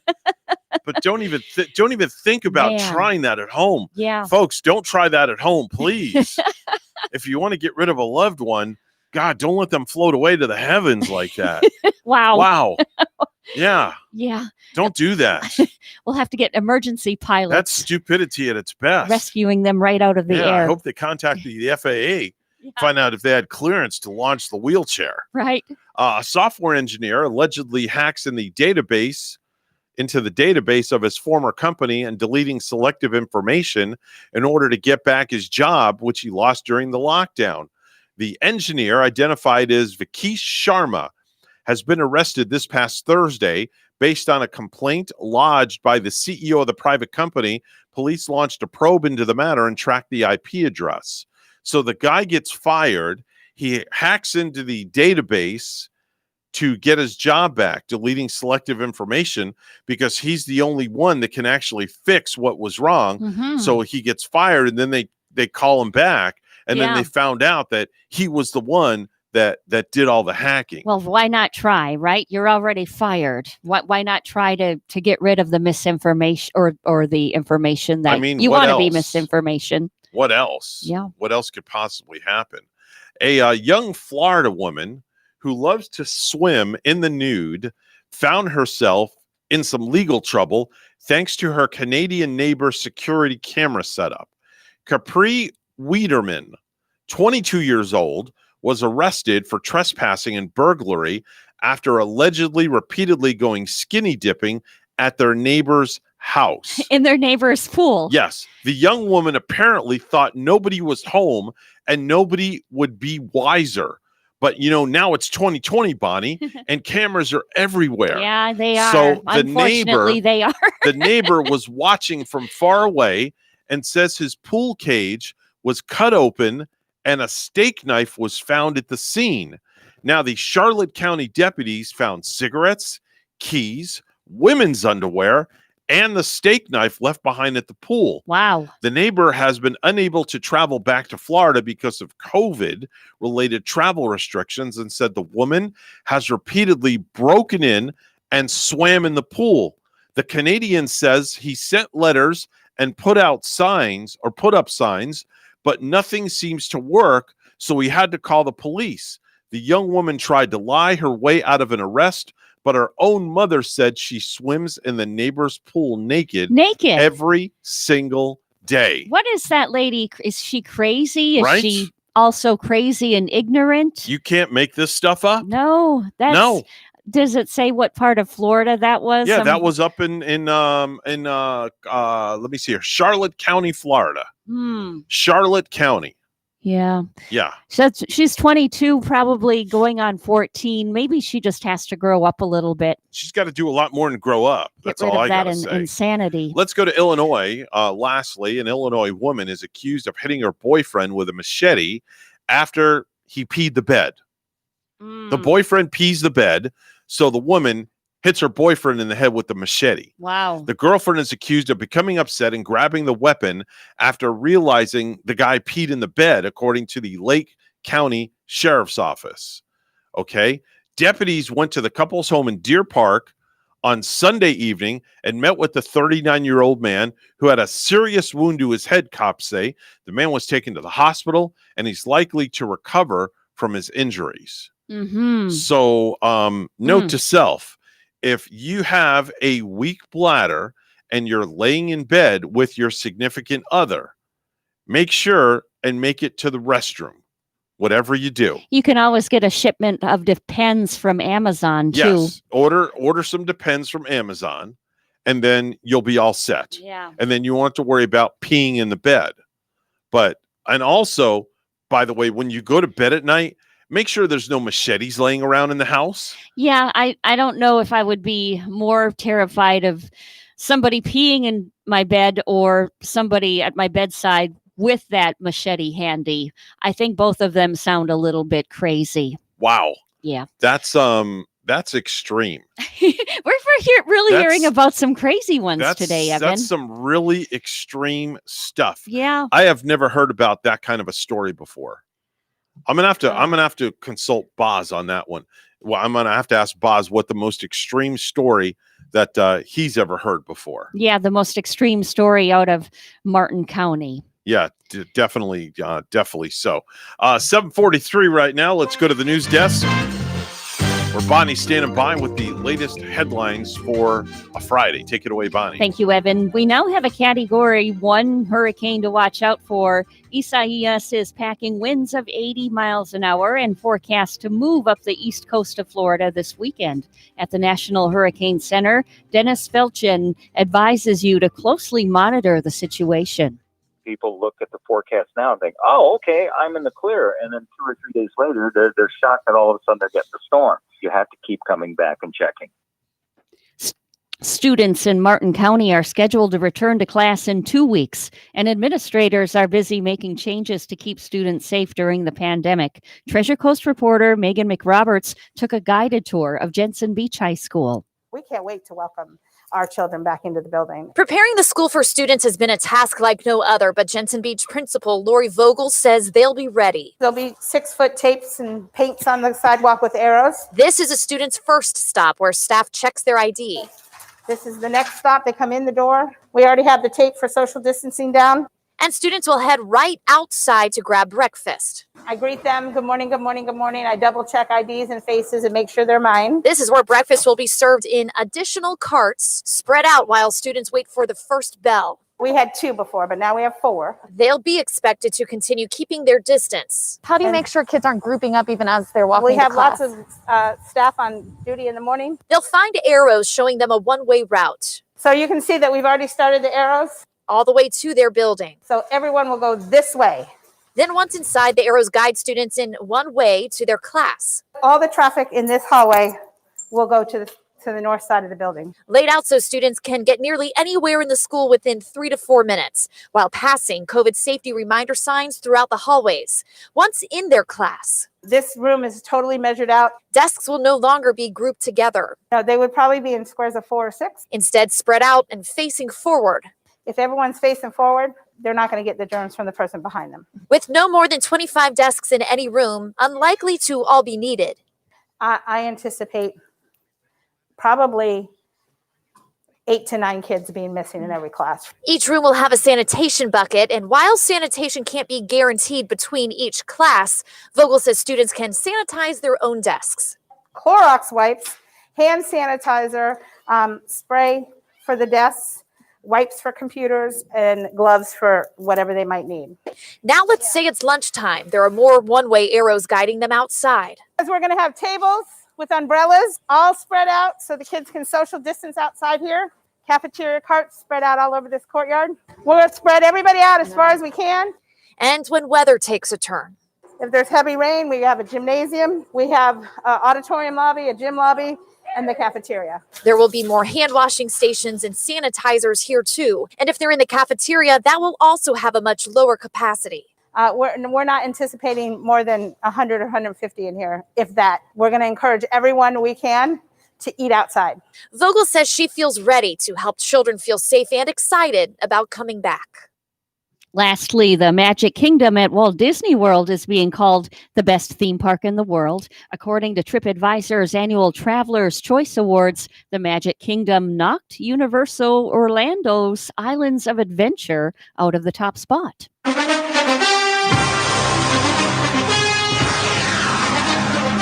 After a new agreement between the National Basketball Players Association and NBA, players will receive a $2.5 million insurance benefit in the event of a career-ending injury, sources told ESPN.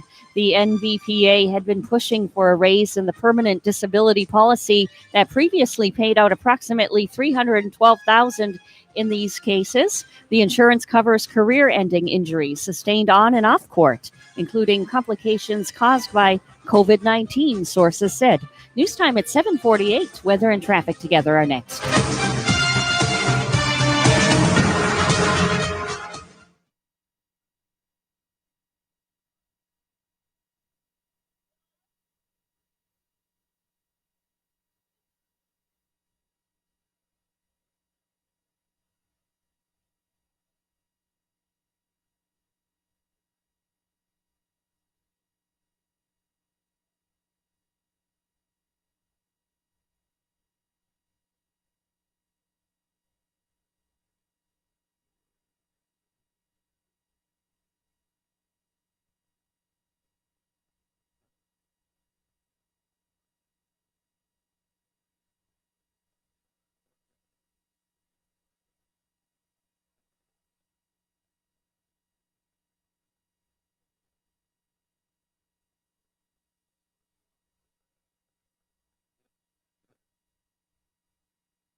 $7:49 right now, the Get Up and Go Show. It's time for traffic and weather together. It's all brought to you by Code Red Roofers. Bonnie? Well, on I-95 southbound in Fort Pierce, we find a disabled vehicle, and this is at the exit ramp at mile marker 131 in the right lane on the exit ramp is blocked. But no accidents to report for Martin and St. Lucie County. Your latest look at traffic. In Port St. Lucie, it's 80. Here's our forecast at WPTV. All eyes are on Hurricane Isaias and its potential impact for the Treasure Coast for the weekend. This morning, warm and humid with some patchy inland fog possible and a slim chance for a coastal shower. Then this afternoon, partly sunny, highs in the low 90s, the heat index around 100 degrees, and breezy easterly winds. And there is a slim chance for isolated rainfall this afternoon. I'm WPTV First Alert meteorologist Glenn Glazer on WSTU AM 1450, Martin County's Heritage Station.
If you have a suggestion for the show, we would love to hear from you. Send us an email to WSTUmorningshow@gmail.com. Now let's get back to the Get Up and Go show. Here's Evan and Bonnie. So my special guest judge has arrived in studio, and he's here to lay the law down, so to speak. He is is it 3 times? 3 times. 3 times, yeah. 3-time champion of 5-second rule. And one win against Bonnie. You beat me once. Yeah, but that one doesn't count It in doesn't. the competition. So, but he's a 3-time 5-second rule champion. We want to give a round of applause to Sergeant Brian Boz here this morning. Thank you. He's joining us in studio after he's pulled an all-nighter at the bridge. I did. Wow. I did. Fatigue will not be a factor, though, when I call the game today. No, it's Fatigue going to be will not fair be and a square. factor. You're going to right down the middle. I'm going to run. I'm going to run a tight game. Okay. It's going to be tight. All right. Just want to make sure. Absolutely. Even though the captain is there and she outranks you, it's going to be right down the middle. And she is my immediate supervisor. Oh, But still, I'm going to call it right down the middle. I trust Brian that he will not be biased at I'm all. going to call it right down the middle, and I'm also going to, if I may, refer to Bonnie if I need a second opinion. You're going to defer to Bonnie. If I need a Okay. second opinion, because Okay. she's always called it pretty well. Okay. And Thank you, Brian. if I need a second opinion, I just reserve the right to confirm. Now, with her. I don't know how my buzzer finger is going to be today, so I don't know if we're going to be heavy on the buzzer or real tight on the time. So it really depends. I have to get a feel for the game to see exactly how it's rolling. So we'll see. Sure. You always gauge the flow after the game starts. And that's been, how it's been every week. So Yeah. I'm excited. I'm excited to actually, be involved with the game from a different standpoint. So I'm really looking forward to this. We are excited to have you here, and it looks like you are dressed for the occasion. I think you're looking classy in your Why, thank you. in your police attire Well, today. Well, he's a classy kind of a guy. I try. I like the turtleneck thing coming up. It kind of reminds me of the Northwoods. It's called It a takes neck. me It's home. called a neck gaiter. Yeah, it's actually not. It's a department issued mask. Oh, I want for one the of COVID those. mask. I want one of those. Well, you know what? The captain's going to be on the line shortly, so can I should be the maybe one. I can I might I can't bribe, because then that kind of that's when you have to step in. Okay, let me see what I can do. Yeah. How about we do that? Yeah. Or if you're gonna approach her for a mask, a Stewart police mask, Yeah. do it when the game is over. Okay, I'll do that. That way, it's not going to. I'll text the her. game. Yeah, there you go. Yeah, I'll They text her. look much cooler than the masks than we have been sporting around town. They have a cool look to Well, them. you have to understand that Stewart Police Department. They Yeah. are a cool police department. Yeah, right on. You know, you got to look good. you got to look good. You got to look good before you feel good. Right? Exactly. Exactly. So what's been going on in your world? And you've been traveling all over the place. I have. You're going here, there, and everywhere. And I learned a little something you told me about the city of Stewart, which I'm not going to divulge on the air. But Why not? No. Can I? Is that all right? No, I All prefer right. you do No, not. all right. No. But I'm looking forward to, when all this stuff calms down, I'm looking forward to actually hanging out with you on one of your shifts. Absolutely. I can't wait. I'm Absolutely. really excited about that. Absolutely. We got to get you out on a ride along and see what it's all about. I'll have to get one of my daughter's vests though, because I'll feel safer if I put a vest on. Sure. I want to feel like I'm part of the department. Oh, you know? absolutely. But would you give me one of those paper stick badges? Heck yeah. So I can feel like I'm like deputized for a couple of hours. Without a doubt. Oh, Without a that doubt. would be so cool. That would be so much Look, fun. I'm being like a little kid right now. It's like fantasy baseball, I only know, you're right? a fantasy cop. Right, Yep. exactly. Can I go to the toy store and get a pair of plastic handcuffs Sure you also? can. And I'll tell you what, I'll give you a real pair you can Really? put in your pocket. I can put it in my Absolutely. pocket. Oh man, that'd be so cool. We can do this right. Wow.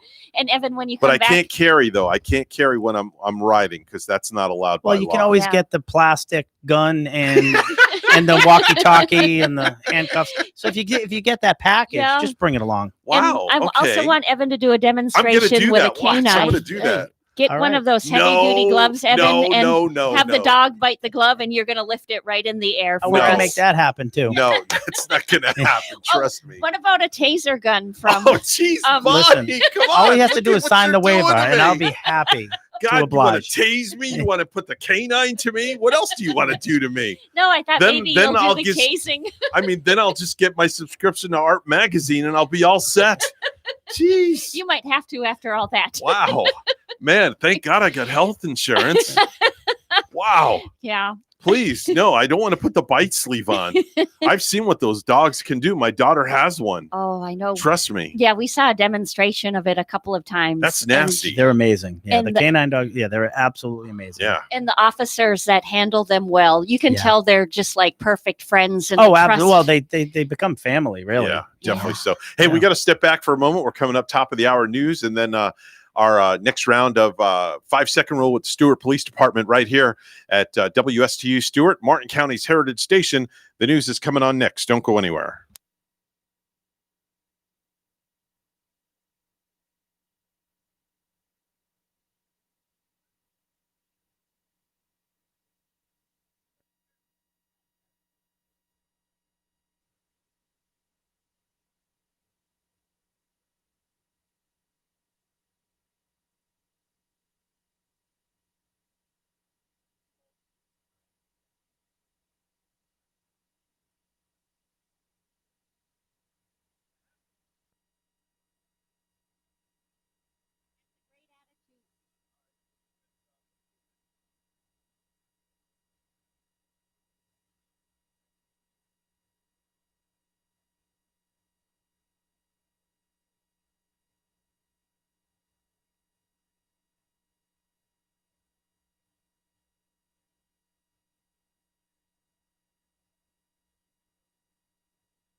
online, covering the Treasure Coast. Get connected with the Get Up and Go show. And now here's your hosts, Evan and Bonnie.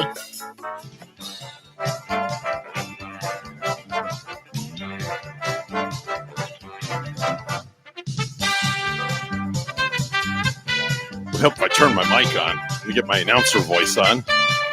And now, ladies and gentlemen, boys and girls, it's that time of the morning for the Friday edition of the 5-second rule. Let me introduce our contestants.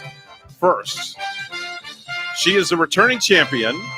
She is the captain at the Stewart Police Department. She's been with them for 25 years, married, has 2 daughters. Her hobbies include live cams of eagles in their nest with their eggs. Very interesting. She likes watching the eggs hatch, then the babies fly away over an extended amount of time. Seems like this captain has way too much time on her hands. Please give a big round of applause for Captain Heather Roth. Captain, welcome to the program. Thank you. Good morning. Thank you for being here. I appreciate it. I know it's a little early, and bird watching hasn't started in your household yet, has it? Oh, no, it's coming to an end. The season is coming to an end. Oh, okay. All right, very good. You'll have to find something else to watch. Mm-hmm. All right, and our challenger is a rookie. That's right. I say with a capital R. She's been with the Stewart Police Department just for 1 year. She is constantly told by, I don't know if it's her colleagues or people that are walking or she meets on the street, that she's too damn pretty to be a cop. Her current relationship status, well, let's just say that currently she's on a trial run on a couple of options, which I have no idea if that's swiping left or swiping right or up or down. Please give a round of applause for the newly 1-year-old police officer, Janeth Rogel Carino. Janeth, welcome to the program. Good morning. Thank you for being here. I appreciate it. I'll explain the rules of the 5-second rule, the way the game works. I'm going to read a topic. Oh, wait, I have to introduce. We have a special judge here. That's right. Our judge has his referee shirt on, and he's going to call it right down the middle. Would you please give a round of applause and welcome our special guest judge, the one and only man that's outstanding in his own field when he works details all night long, Sergeant Brian Bosio. Good morning. Good morning. Yes, the Sarge is in the studio, and he's going to be the judge of today's show. So you two keep it in line, if you would, please, okay? Oh, yeah. Ladies, a clean match, please. And I'm Yes. going to be calling this right down the middle. It's going to be a tight match, but keep it clean. Yeah, please. and no rank counts here, okay? Remember that, Captain. You cannot pull rank here, okay? No, that's fine. No rank at all. All right. So the way the game works is I'm going to read something, and you have to name 3 things within 5 seconds that pertain to what I read. And if you get it right, you get a point. Bonnie, you'll be keeping score for us this morning. All right. The voices sound very familiar, so Bonnie will make sure that we distinguish. Let's spin the wheel and see who's going to go first. I really thought there was a wheel on this show. I guess there is no wheel, huh? There's a virtual wheel. You're here picturing the wheel on Yeah, the there's a price wheel. is right. Well, yeah. All right, Brian, Okay, tell well, me. that kind of ruined it for me. But all right, go ahead. Brian, tell me who it landed on. Who's I believe going that first? landed on Captain Heather Roth. All right, very good. So, Captain, All right. you're going to go first, okay? Here we go. Oh, all right. Very good. No pressure. All right. Captain, name 3 famous men with mustaches. Ready? Go. Tom Selleck. I don't know. Well, there you go. There you go. You're not That's doing, an easy one to call. You're not doing too good. All right, No. here we go. Let's go to Janeth. All right, Janeth, name 3 large U.S. cities. Ready? Go. New York, Las Vegas, Miami. Very good. All right. All right. Very good. Is that okay, Brian? That was okay. Very well. That was good. Very, All right. very Make well sure she done. got the right ones in there. All right, Captain, here we go. Name 3 items you put in a bowl. Ready? Go. Cereal, milk, spoon. Very good. Okay. All right. Very good. We have a tie game. All That right. was a very nice job. All right. Janeth, here we go. Name 3 things you shout at a baseball game, and please keep it G-rated. Ready? Go. Go team, yay. I don't go to baseball games. Well, there you go. Maybe you need to start going. Okay. I don't like Oh, geez. All right. What do you like? Swiping left or right? Which one? I usually swipe left. All right. Very good. All right. Here we go. Captain, are you ready? Yeah. So you left the door wide open for that one. All right. Here we go, Captain. Name 3 honeymoon destinations. Ready? Go. Keys, Barbados, Bahamas. Oh, all right. We're going to have to go to the judge. I'm going to have to give it to her, Evan. Yeah? That's a yes. All right. Very good. All right. Very good. Bonnie, score update, please. Is 2-1 with Captain Heather in the lead. All right. Very good. All right. Very good. Here we go. Let's go to the rookie. Name 3 carbs. Ready? Go. Bread. The rookie's not doing too good, Boz. I'm sorry. Name 3 what? Carbs. Carbs? Like Carbs. carbohydrates? Carbs, like carbohydrates. Carbs. Yeah. You can give me a minute with that one, and I don't Okay. think carbs. Okay. I'm in like a health class right now. It's told I didn't have to study it. Okay. She's eating too healthy All for right. the carbs. All right. Let's go lately. to the captain. All right. Okay. Name 3 of Rudolph. Not 3 of Rudolph's. Name 3 of Santa's reindeer, excluding Rudolph. Ready? Go. Dancer, Prancer, Vixen. All right. Very good. So we have the captain in the lead by a score of 3-1. All right. Very good. All right. Come on, rookie. I'm pulling for you. All right. Here we go. This is a great Brian. Look at this one. This is for. I pulled this right from the dear. front. Oh, dear. Oh yeah. You're in trouble, rookie. Name 3 positions on a baseball team. Ready? Go. Oh my. The pitcher, the hitter, the runner. I don't know. I don't know. I may have been a little heavy on the trigger there, Brian. What do you think? You know, I'm not even sure about the answers. A hitter? A hitter's not a Well, position. a hitter's a batter, so I have to give that to her. A position? Yeah, that's You, a batter. you know what? I'm going to give it to her. You are? She's a rookie. She needs a little assistance. I'm going All to give right. it to her. All right, very good. Okay, all right, very good. All right, 3-2 now, right, Bon? Yes. All right, here we go. Captain, here we go. Name 3 types of exercise classes. Ready? Go. Spin, yoga, aerobics. Brian? I can't give it to her. She was late. Yep, she was late. I was Okay. at the buzzer. Bonnie? It was just a hair after the buzzer. I good. have to Okay. agree So I'm with not Brian. biased. I'm not biased, Captain. Okay, there we go. Well, that's the first time you've thrown the captain under the bus. All right, very good. Here we go. There'll be repercussions and a write-up in your file. Exactly. All right, here we go, Ricky. Here we go. Name 3 positions on a football team. Ready? Go. I don't know. I don't know. I'm just pulling these front to back. Yeah, no, you really are. I'm here. Those are they are Honestly, random. I am not picking on you because of sports. It only sounds like it, but he is pulling I'm these just out going just front to back. Yeah. All right, here we go. Oh. All right, Captain, here we go. Name 3 things you can buy at Sears when they were open. Ready? Go. Microwave, oven, vacuum. What was the last one you said? Vacuum. Vacuums. Well, 3 great Boz? answers. However, the vacuum was after the buzz. After the Oh, buzzer. No, no good. All right, very good. Bonnie, what's score update? It is 3-2 with Captain Heather in the lead. All right, here we go. Come on, Janet. All right, here we go, Janet. Name 3 singers with Christmas albums. Ready? Go. Mariah Carey.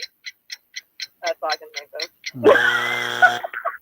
Boy, first she doesn't know baseball. Now she doesn't know nothing about music. But it's her first time playing. And you guys hired her? Probably a little bit Jeez. nervous. I could have thought of 2. All right. All right, here we go, Captain. Name 3 items in a sewing basket. Ready? Go. The needle, the thread, scissors. Very good. All right, very good. 4-2. Captain, you nailed that one. Pulling ahead. All right, here we go. I'm going to flip to the other side. Okay. I had a choice to go front and back on this one. All right, here we go, rookie. Name 3 peppers. Ready? Go.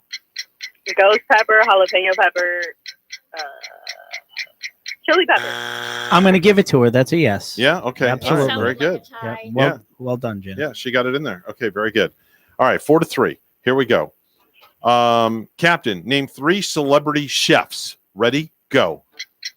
Gordon Ramsay, Alexis, something. Not good. All right, rookie can tie here, right, Bonnie? Yes. All right, here we go.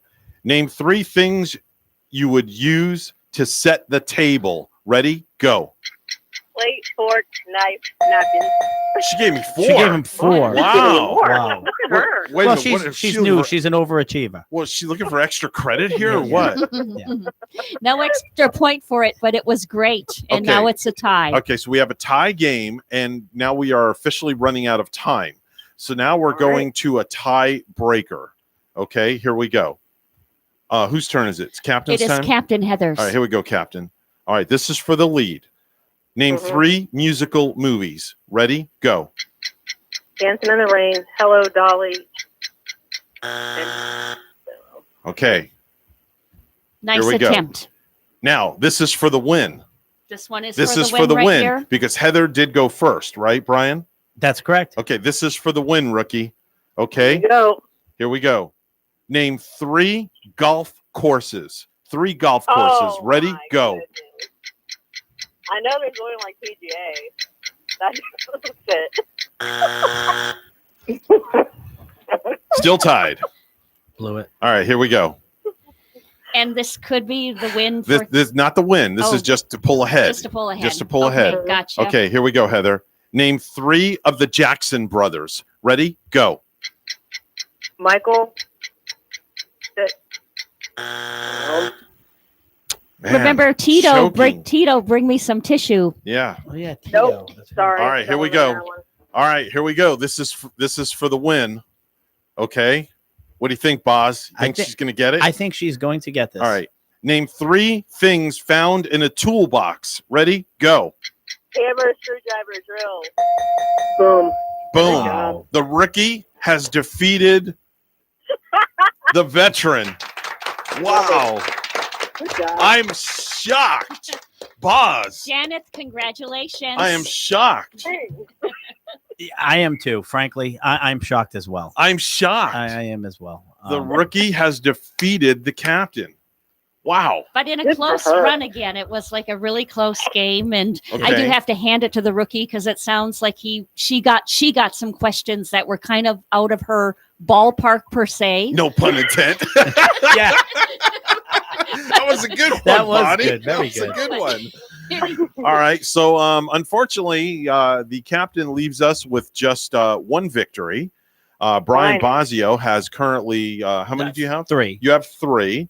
And the rookie now has 1 victory. The rookie does get to come back next week and defend her championship against a new opponent that will be decided by Bosio. Well, Captain Roth, Oh. the loser. Oh, the loser? The loser Okay. is the one that picks the All right. challenger. So, Captain, if you will do the honors. Not that I'm calling you a loser, Captain. Yeah. Oh, I'm not. I'm not. Wow. I'm not. Okay. All right. So, Captain, if you will do the honors, Captain, and get the information to Boz, and Boz will get it to me for next Friday. And Janeth, we will talk to you next Friday, bright and early, 8 a.m. for our next round of 5-second rule, and you'll have a title to defend. And if you become the person that gets the most wins in 11 weeks, you'll be going up against the chief of police with no holds barred. Fantastic. Could you imagine No that? pressure on that. The rookie against the chief? Yeah. That would be fun. And we That would be do a lot that of in fun. studio. Oh, absolutely. Oh, I yeah. think the final matchup needs to be in Yeah, it'll studio. be, We we'll need put to a be line right down the middle Sure. of the table. Absolutely. Right. And you'll be in the middle with the referee shirt. We'll Of get you a course. black and white shirt. We can make this a whole Oh, yeah. extravaganza. Do you think Yeah. the We chief really would could. have time to come in? Oh, with are us you Of kidding? course. Because Chief's Oh, already absolutely. committed to doing Oh, this. that's great. Absolutely. All right, ladies, thank you so much. There'll be a Thank you. gift certificate with your name on it. I will give From it to Ellie's Deli. Yes, Ellie's Deli. Enjoy some lunch. Yeah, enjoy some lunch on us. $20 gift certificate. I'll give this to Boz, and Boz will take it with him, and he'll have yours from last week as well, Captain. Oh, thanks. Appreciate All right, it. guys. Have a Hey, great week. thanks so much for playing on. We'll talk to you guys Nice soon. job, ladies. Wow. All right. Well, there you have it, Boz. I appreciate that. Oh, That it was my that pleasure. was a lot of It- fun. It was my pleasure. Yeah, That thanks was for a lot of coming fun. in. It was Oh, no. brutal. Oh man, I Man. wave to you every morning when I go across the Roosevelt Bridge. You with do? my old car. Your yellow Mustang. Yeah, and I I was heard you say hoping- that earlier this morning, and you were talking about you getting a new car. Yeah. And I just parked next to your Mustang, and I see why you need a new car. It needs some work, doesn't it? Yeah, maybe a little bit, but it's a good time. You're ready. You're ready. You know a good renovator? I want to get it renovated. If It is a very nice car. Yeah, but my honey doesn't even want me to have it out in the yard, in the front yard. Well, that's why you're car shopping. So hopefully this weekend you'll have a new one, a new All right. SUV. There you go. All right, it's 8:22 news time. Let's go to the news desk where Bonnie is standing by. Good morning, Bonnie. Good morning, Evan. Residents and emergency officials in Palm Beach County and the Treasure Coast are preparing for any potential impacts from Tropical Storm Isaias over the weekend. And WPTV's Ryan Hughes shows you the preparations being made.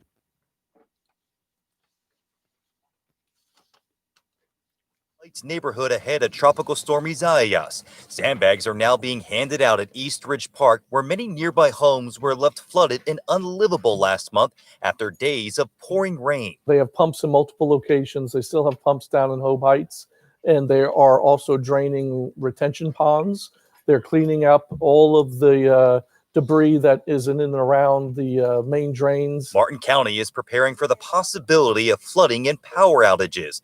The Emergency Operations Center will be active this weekend as 12 to 20 people space out to safely keep tabs on the storm. The most important thing is take the storm seriously, even though it's a tropical storm and not a hurricane. In Wellington, machines are being used to clear out canals filled with algae, weeds, and debris. It helps the water go through the bar screens and they won't clog up and restrict the water flow. If the storm does come our way, everything is clean and ready to go to pump out. All the tables and chairs were brought inside, and umbrellas are being tied up and taken down at the aquatics complex.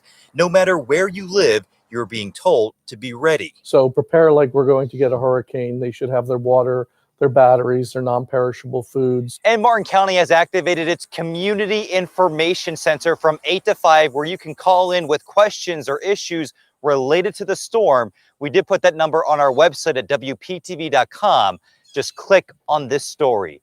In Martin County, Ryan Hughes, WPTV, News Channel 5. Democratic strategists believe President Trump's rhetoric on voting by mail may end up hurting him in Florida. WPTV's Capitol reporter Forrest Saunders has more.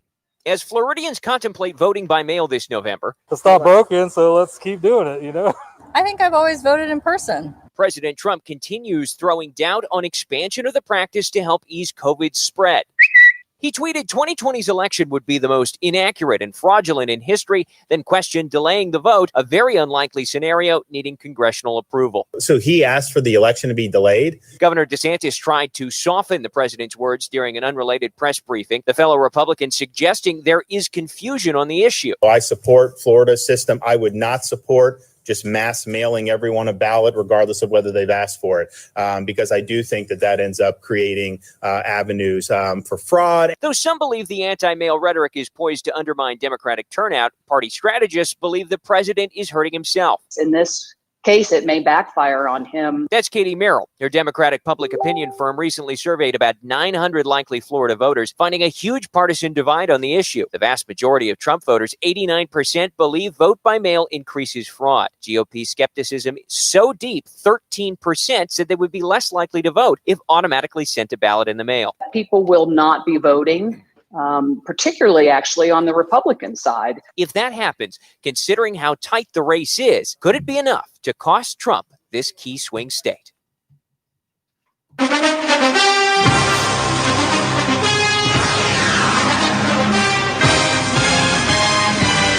Denver Nuggets president of basketball operations, Tim Connolly, has spoken with Michael Porter Jr. about the second-year forward, theorizing the coronavirus pandemic is being used for population control. Connolly did not make a statement, but Nuggets head coach Michael Malone said he learned about Porter's comments, which were made on a Snapchat Q&A session when he boarded the team bus to practice on Wednesday morning. Personally, I think the coronavirus is being used, obviously, for a bigger agenda. Porter, age 22, said on Snapchat, it's being used for population control in just terms of being able to control the masses of people. I mean, because of the virus, the whole world is being controlled. Now, the Nuggets coach said he would not muzzle any of his players from expressing their beliefs, but he and the Nuggets will continue to try to educate players so that they are informed before speaking out on issues. News time is 8:27. Weather and traffic together next.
$8:28 the time on the Get Up and Go show. It's time for traffic and weather together. It's all brought to you by Code Red Roofers. Bonnie? We do see an accident. It's on I-95 northbound in Palm City. This is at mile marker 110 at Martin Downs Boulevard.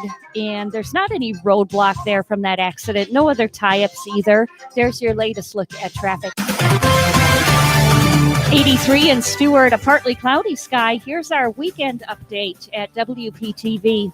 All eyes are on Hurricane Isaias and its potential impact for the Treasure Coast for the weekend. This morning, warm and humid with some patchy inland fog possible and a slim chance for a coastal shower. Then this afternoon, partly sunny, highs in the low 90s, the heat index around 100 degrees, and breezy easterly winds. And there is a slim chance for isolated rainfall this afternoon.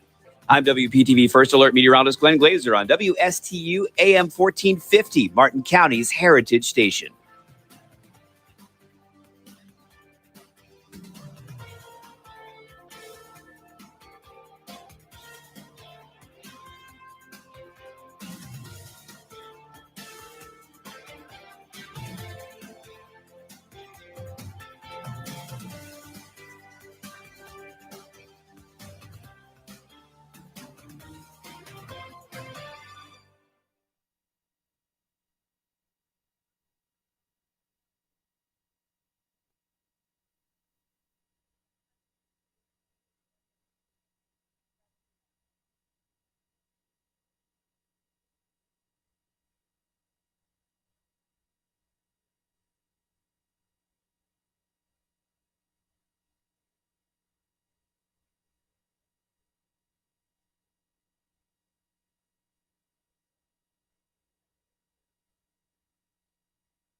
If you have a suggestion for the show, we would love to hear from you. Send us an email to WSTUmorningshow@gmail.com. Now let's get back to the Get Up and Go show. Here's Evan and Bonnie.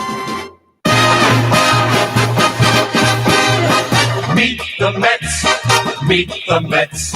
Step right up and greet the Mets. Bring your kiddies, bring your wife. Yeah, unfortunately, you can't bring your kiddies, you can't bring your wife, but you can bring your cardboard cutout. And on the line with us is the guy that's responsible for putting fans in the stadium at Citi Field. Gary Pincus is joining us on our line right now. Gary, good morning. How you doing? Good morning. Good morning. Doing well. Thank you. Thank you for being with us this morning. And for those that don't know Gary Pincus, Gary owns an entertainment company like I do. And then how did you get involved with doing these cutouts and putting them in the stadium? Well, I always had the print shop always accommodated my entertainment company. So it made it, everything that had to do with the entertainment company, the print shop always was how can I say it? Was affiliated with it because I would have customers that want T-shirts or customers that want boards and stuff. And the Mets were always my customer.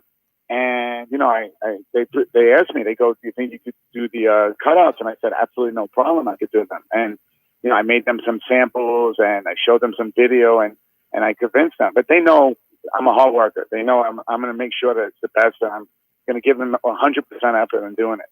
Now, your shop is located in is it New Hyde Park, somewhere in that area? New Hyde Park, New York. Yep, okay. New Hyde Park, New York. Okay, all right. That's where I was born, so I definitely know the area.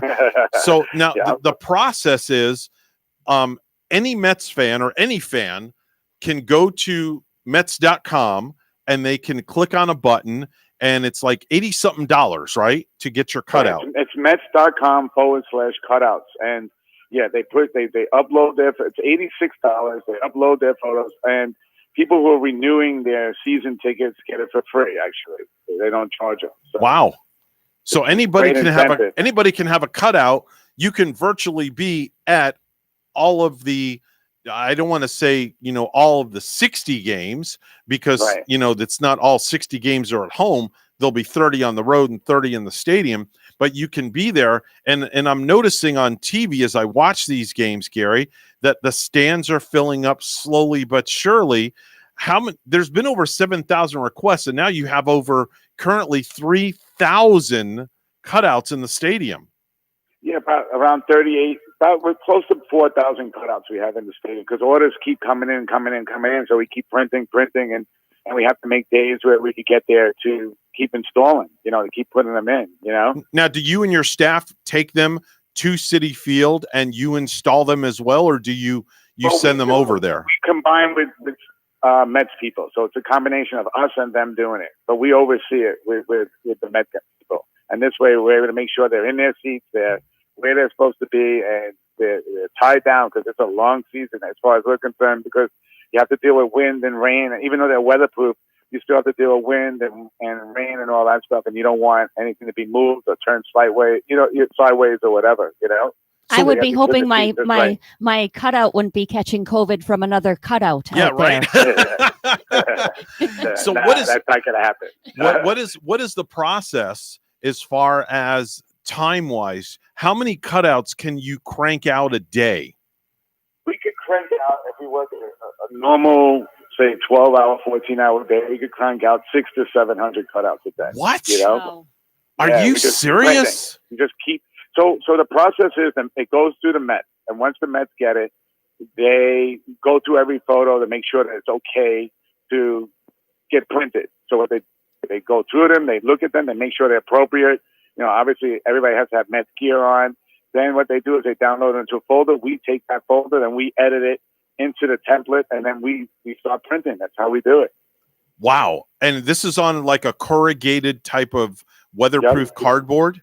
Yep, it's a correlated. What happens is we get the file, we burn the file, we print it first, we print it onto a correlated board, and then we put the board onto a cutter, and the cutter cuts it out perfectly. Exactly the measurements in its seats. Wow. That's amazing. And I see the whole 7-line army is always in full force at every single game. Darren Meenan, I think that's his last name. Darren and his whole entire staff, that, including Brody, the general manager, he's got a front row seat with the 7 line, doesn't he? Yeah. No, it was great. It's great. Brody looks great in the pictures there. So it worked out perfectly with him there. It just fit in perfectly. He fit in perfect there. Now, we try to put most of them in their seats that they're usually at during the game. So it works out, That's really truly amazing how you and your staff do that. Do you have a very big staff that works at your company, or is you and just a few people? Well, it's us and a few people, but it's good because we just started putting everybody back to work because for a long time we haven't really been back to work. So it's been nice that we're able to get people back to work for this project, Wow, this is really truly amazing. Now, what happens when the season is over and the cardboard cutouts have to be removed? Do the fans that paid for them, are they able to get their cardboard cutout? I think the Mets are going to try to figure out. Right now, the Mets say no, only because they got to figure out a process and what's the easiest way to do it and how to do it. Mm-hmm. But I think eventually everybody will have their cutouts. I think that'll happen. Okay. All right. Very good. Now everything is numbered. Everything is numbered. Every cutout has a number to it, so it's easy to locate it because of that. So, in other words, when they pull the cardboard cutout out of the seat, it'll have a number on the backside, and then there'll be a system that's numbered 1 through whatever. Right. And they walk around and they do inventory. Right. When we edit it, we put a number on it. We put a number on it. Wow, that's amazing. Mm-hmm. Now, what happens? And I have seen some foul balls go into the stands, and they've nailed some of those cutouts pretty good. Mm-hmm. Yeah. McNeil's dog got hit good. Yeah, Willow. Survived it. He survived it. Willow survived it. Yeah, Willow survived a baseball to the head. Oh, that's good. I'm glad he lived. And then I saw a line drive down the right field side the other day. I was watching the game, and a fan, I guess, didn't reach up to catch the ball, and it nailed that fan right in the head. Mm.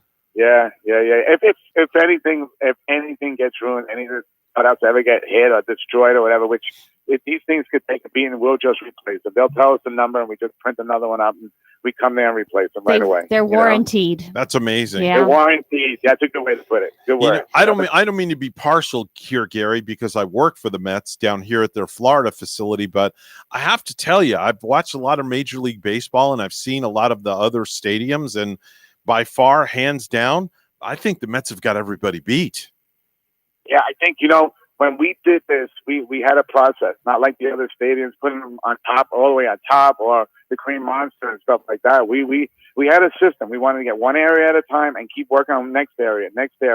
And we started with right field first. Right field behind the first base over there. Then we went to third base. And then we started going back to first base, then outfield. Then we went back to left field, the outfield. And then we started getting the bleachers out there where the right field there, where the dogs were. So we did that whole area in 7 lines. So, and we're going to keep going. There's still a lot more to go. Do these cutouts also go up to the Milwaukee Brewers? Because I'm hearing Milwaukee is a very hot spot for COVID, and I can't imagine Brewers fans being out at the stadium either. Well, the Brewers one, the Brewers are all the way on top. They put everybody where Bob Uecker is. They put him in Bob Uecker's seat. Oh, I don't understand why they did that. I thought they should have put it down. The Boston Red Sox, I think they put it up in a Green Monster. They didn't even put them in their regular seat. So, Are people paying a little bit more money to have them like in more prominent seats, like say in back of the batter? Well, that's reserved for the season ticket holders, as you mentioned earlier. Oh, it is reserved for season anyway. Yes. Okay, so nobody would be paying a higher price. Those seats are really super expensive. I bet they're really so they're actually giving them the cutouts at no charge, right, Gary? Right. If they have season tickets and they renew their season tickets, they're giving it to them at no charge. Wow, that's amazing. I want to be the ticket season holder. That's right. Well, Gary, the Mets are doing a great job. I mean, the Mets are doing a great job with this whole thing, and they really do. They make sure everything's perfect, and they're taking a lot of pride in it. They're not just half-assing it. They really, really on top of it and making sure that every cutout is perfect and everyone is in the seat perfect. And before the game, they make sure everything looks perfect. So they really, really are taking a lot and making sure that everybody's happy and everybody gets seen too. If you notice that the cameras when they're videotaping, the cameras are actually trying to get everybody. Oh yeah, they're showing everybody on TV, so they want to pan around and they want everybody to get their money's worth. Yeah. You know, you get your 5 seconds of fame on TV. I would need a little computer on mine so my hand could go up and wave.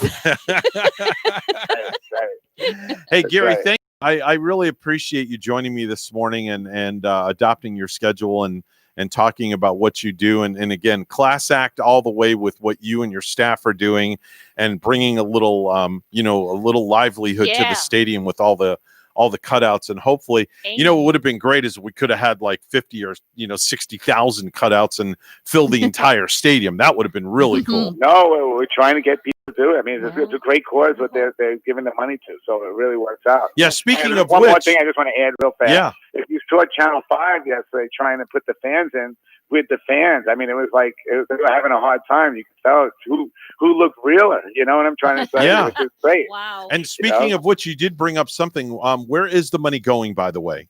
It's going to a COVID relief fund. The Mets are donating to a COVID relief fund. Very They nice. are donating the money, and it is all for a good cause. So. Very nice, very nice, very nice.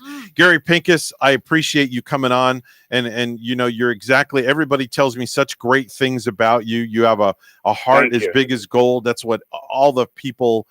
They speak very highly of you, who I come in contact with, and you and I have had conversations in the past, and we indirectly know each other from Florida. And one of these days, when you're down in Florida for spring training, open invitation up to my sound room. You come up and you come sit in with me anytime. I would love an open invitation for you to stop by and say hi to everybody at the fantasy camp. I will. I'm a big part of that because I announced fantasy camp for Doug Dickey. I do all the announcing, and this year we didn't have the announcing, so I was very upset about that. But next year, if you're going to be down here, Gary, definitely we'll have to, have a chat, maybe go to lunch or something like that. I appreciate that. Thank you so much. Have a great weekend. All right, have a great weekend. That's Gary Pincus from the Mets organization and Fantasy Camp. He takes care of all that good stuff. 8:44 right now. Time to take a trip over to Ellie's Downtown Deli, where Bonnie's standing by. What a treat to get a fresh jumbo wrap today at Ellie's Deli. Get a Reuben's wrap. If you're just kind of craving that Reuben sandwich, you can have it wrapped up in a fresh jumbo wrap. Your choices of garlic, herb, spinach, tomato, basil. Yes, it is your Reuben sandwich in a wrap. Get the sandwich too on rye bread, hot and fresh today with a cool side item of coleslaw. Make it fluffy, cool potato salad. You can get those fresh black and green olives on the side, or for a fresh dessert, take home Oreo pie tonight. Ellie's Downtown Deli in Stuart now has their patio back open, plus they're at 50% dining inside with a full menu for pickup or delivery. Ellie's also has full dinners available for takeout, plus their fabulous desserts as well. Call 772-781-6605 to order and pick up today. They're located 18 Southeast 6th Street, just off Colorado in Stuart. Call 772-781-6605. Ellie's Downtown Deli in Stuart. Time for the Precious Metals Report. It's all brought to you by St. Lucie Jewelry and Coin. Gold is opening up at $1,976.20 an ounce, and silver opening up at $24.28 an ounce. That's your Precious Metals Report, all brought to you by St. Lucie Jewelry and Coin. 8:46 news time. Let's go to the news desk where Bonnie is standing by one final time this morning. Bonnie? Thanks, Evan. We now have a Category 1 hurricane to watch out for. Isaias is packing winds of 80 miles an hour and forecast to move up the east coast of Florida this weekend. At the National Hurricane Center, Dennis Feltgen advises you to closely monitor the situation. People look at the forecast now and think, oh, okay, I'm in the clear. And then 2 or 3 days later, they're shocked that all of a sudden they're getting the storm. You have to keep coming back and checking. The doors at Pierce Cider Works are open for business, despite an order from the Florida Department of Business and Professional Regulation banning the sale of alcohol for on-site consumption. WPTV's Derek Lowe has the story. The owner of Pierce Cider Works says that he's tried everything from getting a food truck to even giving away cider for free, but that the state won't give in. We are actually doing this responsibly. We're not asking, hey, can we have a big, huge party? The doors at Pierce Cider Works in Fort Pierce are open for business, despite an order from the state banning the sale of alcohol for on-site consumption. I just got fed up with it. John Nolly says he added a food truck at one point in order to stay open. We put a lot of money, a little over $50,000 into our setup to produce it and actually be a correct player. But that the state ended that, leading John to another idea. It says that I can't sell for on-premise consumption, but it doesn't say anywhere that I can't give it away. This is Purple Drink with America Dry. It is my favorite, all-time favorite. John says he's stopped giving away the cider after a warning from the state, but has decided to return to selling alcohol until he's told it's not allowed. They said they were going to answer 2 questions for me. They said that they were going to answer whether my food licenses were valid and let it true. And the other one that they were going to answer was, am I allowed to give away for on-premise consumption? But after he was in his car for 20 minutes, he left. I've never heard from him again. We did reach out to the Department of Business and Professional Regulation for comment. We have yet to hear back. Reporting in Fort Pierce, I'm Derek Lowe, WPTV News Channel 5. Lastly, the Magic Kingdom at Walt Disney World is being called the best theme park in the world. According to TripAdvisor's annual Traveler's Choice Awards, the Magic Kingdom knocked Universal Orlando's Islands of Adventure out of the top spot.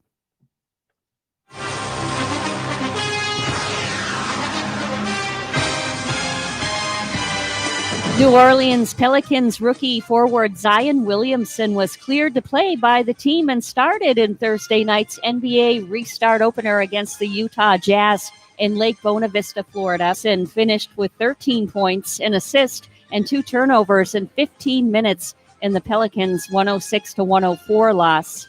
And in one more NBA game from last night, the LA Lakers beat the LA Clippers, a close one, 103-101. News time 8:49. Weather and traffic together are next.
$8:50 the time right now on the Get Up and Go show with Evan and Bonnie. It's time for traffic and weather together. It's all brought to you by Code Red Roofers. Bonnie? Martin County, we do see one accident is on I-95 northbound at mile marker 110 in Palm City, and there's not any roadblocks, so traffic getting through right there. Other areas, you can expect a nice ride this morning.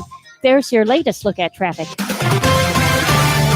And partly cloudy. It's 83 in Palm City. Here's our weekend weather at WPTV. All eyes are on Hurricane Isaias and its potential impact for the Treasure Coast for the weekend. This morning, warm and humid with some patchy inland fog possible and a slim chance for a coastal shower. Then this afternoon, partly sunny, highs in the low 90s, the heat index around 100 degrees, and breezy easterly winds. And there is a slim chance for isolated rainfall this afternoon. I'm WPTV First Alert meteorologist Glenn Glazer on WSTU AM 1450, Martin County's Heritage Station.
If you have a suggestion for the show, we would love to hear from you. Send us an email to WSTUmorningshow@gmail.com. Now let's get back to the Get Up and Go show. Here's Evan and Bonnie. So coming up here in just a little bit, Bonnie, it's the world famous, and boy do I mean world famous, Priest and a Rabbi show. And of course, it's I like to call it riveting radio. And joining us on our line right now via Zoom is Rabbi Durbin, one half of Priest and a Rabbi. Obviously, the priest is not here right now, so we'll take the rabbi any day over the priest. We've kind of gotten used to seeing the priest and the priest face in that picture the last couple of weeks first. Yeah, well, now we have Rabbi. The guy with the good hair is here. Rabbi Durbin, good morning. How are you? I'm doing really well. How are you? I'm good. What's on tap for the show today? So today we're going to go international. Wow. I have a colleague of mine out of London who is going to discuss and talk about her passion for interfaith dialogue, how she responds to community involvement, and how she has forged ahead during the COVID crisis. Wow. And your colleague is all the way in London, you said? Yep. So that's about 7 hours ahead of us, if I'm not mistaken. 5 hours ahead. 5 hours ahead. Okay. I'm thinking I have friends in Jerusalem, and they're 7 hours ahead. So I've had them on before. Wow, that's going to be great. What are some of the topics, again, that you guys are going to be discussing on the radio? So we're going to look at the power of interfaith dialogue. How does it work? How do we engage in conversation? What are some of the challenges now with interfaith dialogue and conversation that ensues with a international pandemic? Wow, it's going to be another great show. Make sure and listen in to Priest and a Rabbi with Father Christian and Rabbi Durbin. It's going to be happening around 9:06, right after the news this morning. So make sure and tune in. Rabbi Durbin, always a pleasure to have you on. I always like to give the listening audience a little tease of what's coming up so they have a good reason, not that they need a good reason to listen to your show, but so they have a good reason to tune in right after the news. Thanks for joining us. I appreciate it. Yep.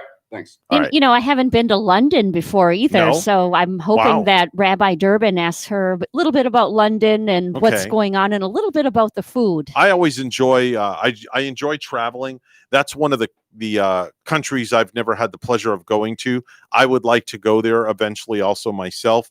Yeah. Like I told you, I want to go to Hawaii. I've had a conversation with the wife about going to Hawaii. So we'll see what happens with that conversation. Not that it's going to, she did say she would consider it. At least she's considering it, and that's a very good thing. And I'm still trying to get Gary to go to at least a Universal, which I think they might have closed Universal again, but Really? I know that Epcot is open. Epcot is open right now. So Okay. I'm trying to get him to, go over there and do something. Well, I think Universal's yeah. still open. They just canceled. They canceled Halloween Horror Nights. Oh, that's what I got it confused Yes. with, because I was on a kick with that just a week ago. That's where I wanted to go. And yeah, they did cancel the horror nights. But I think you're right. I think the regular Universal is open at least. Yep, Halloween Horror Nights has been canceled. That's sad because I wanted to go. And it's have you ever been to Halloween Horror Nights? No, but I hear it's fascinating. Oh, with, it's amazing. Like, costumes like you've never seen before, It's amazing. right? It'll scare the bejesus out of you. Yeah, like costumes like that you see in the movies. Like if you see any movie monsters. Oh yeah, it's pretty amazing. And just here they just do such good replicas with them. Yeah, it's And pretty amazing. I've been down to Fantasy Fest in Key West. I heard that's pretty cool. It is. I've seen people, I saw the dress of the people dressing in costumes. Like they must spend loads of money on the costumes because they were like some that I've never seen before.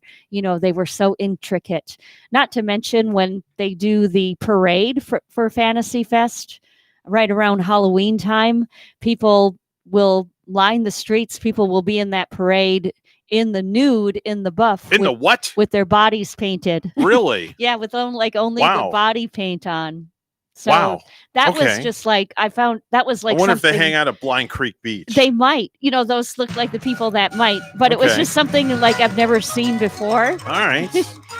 All right. And Well, my chin was just dropping. that's a wrap for the morning show, the Friday edition. We are one and done until Monday. Yeah. Good luck with the search for your car, by the way. Thank you. You know, Yeah. don't let those salesmen try to get one over on you. Seriously, don't. No, I'm being very You're smarter cautious. than that. Seriously, I know you better. At least smarter than a fifth grader. That's right. Exactly. Which, oh no, we play that next week. That's we'll do right. that next week. That's all right. Hey, we say ciao mein. Honduras. And Arriva Dirty, the words of Ellen DeGeneres, be kind to one another. And be kind to everybody that you encounter this coming weekend. Yes, for sure. With WSTU Stewart, Martin County's Heritage Station. Folks, have a great weekend. God bless each and every one of you. And thanks for making us part of your morning and getting up each and every morning. Bye-bye for now.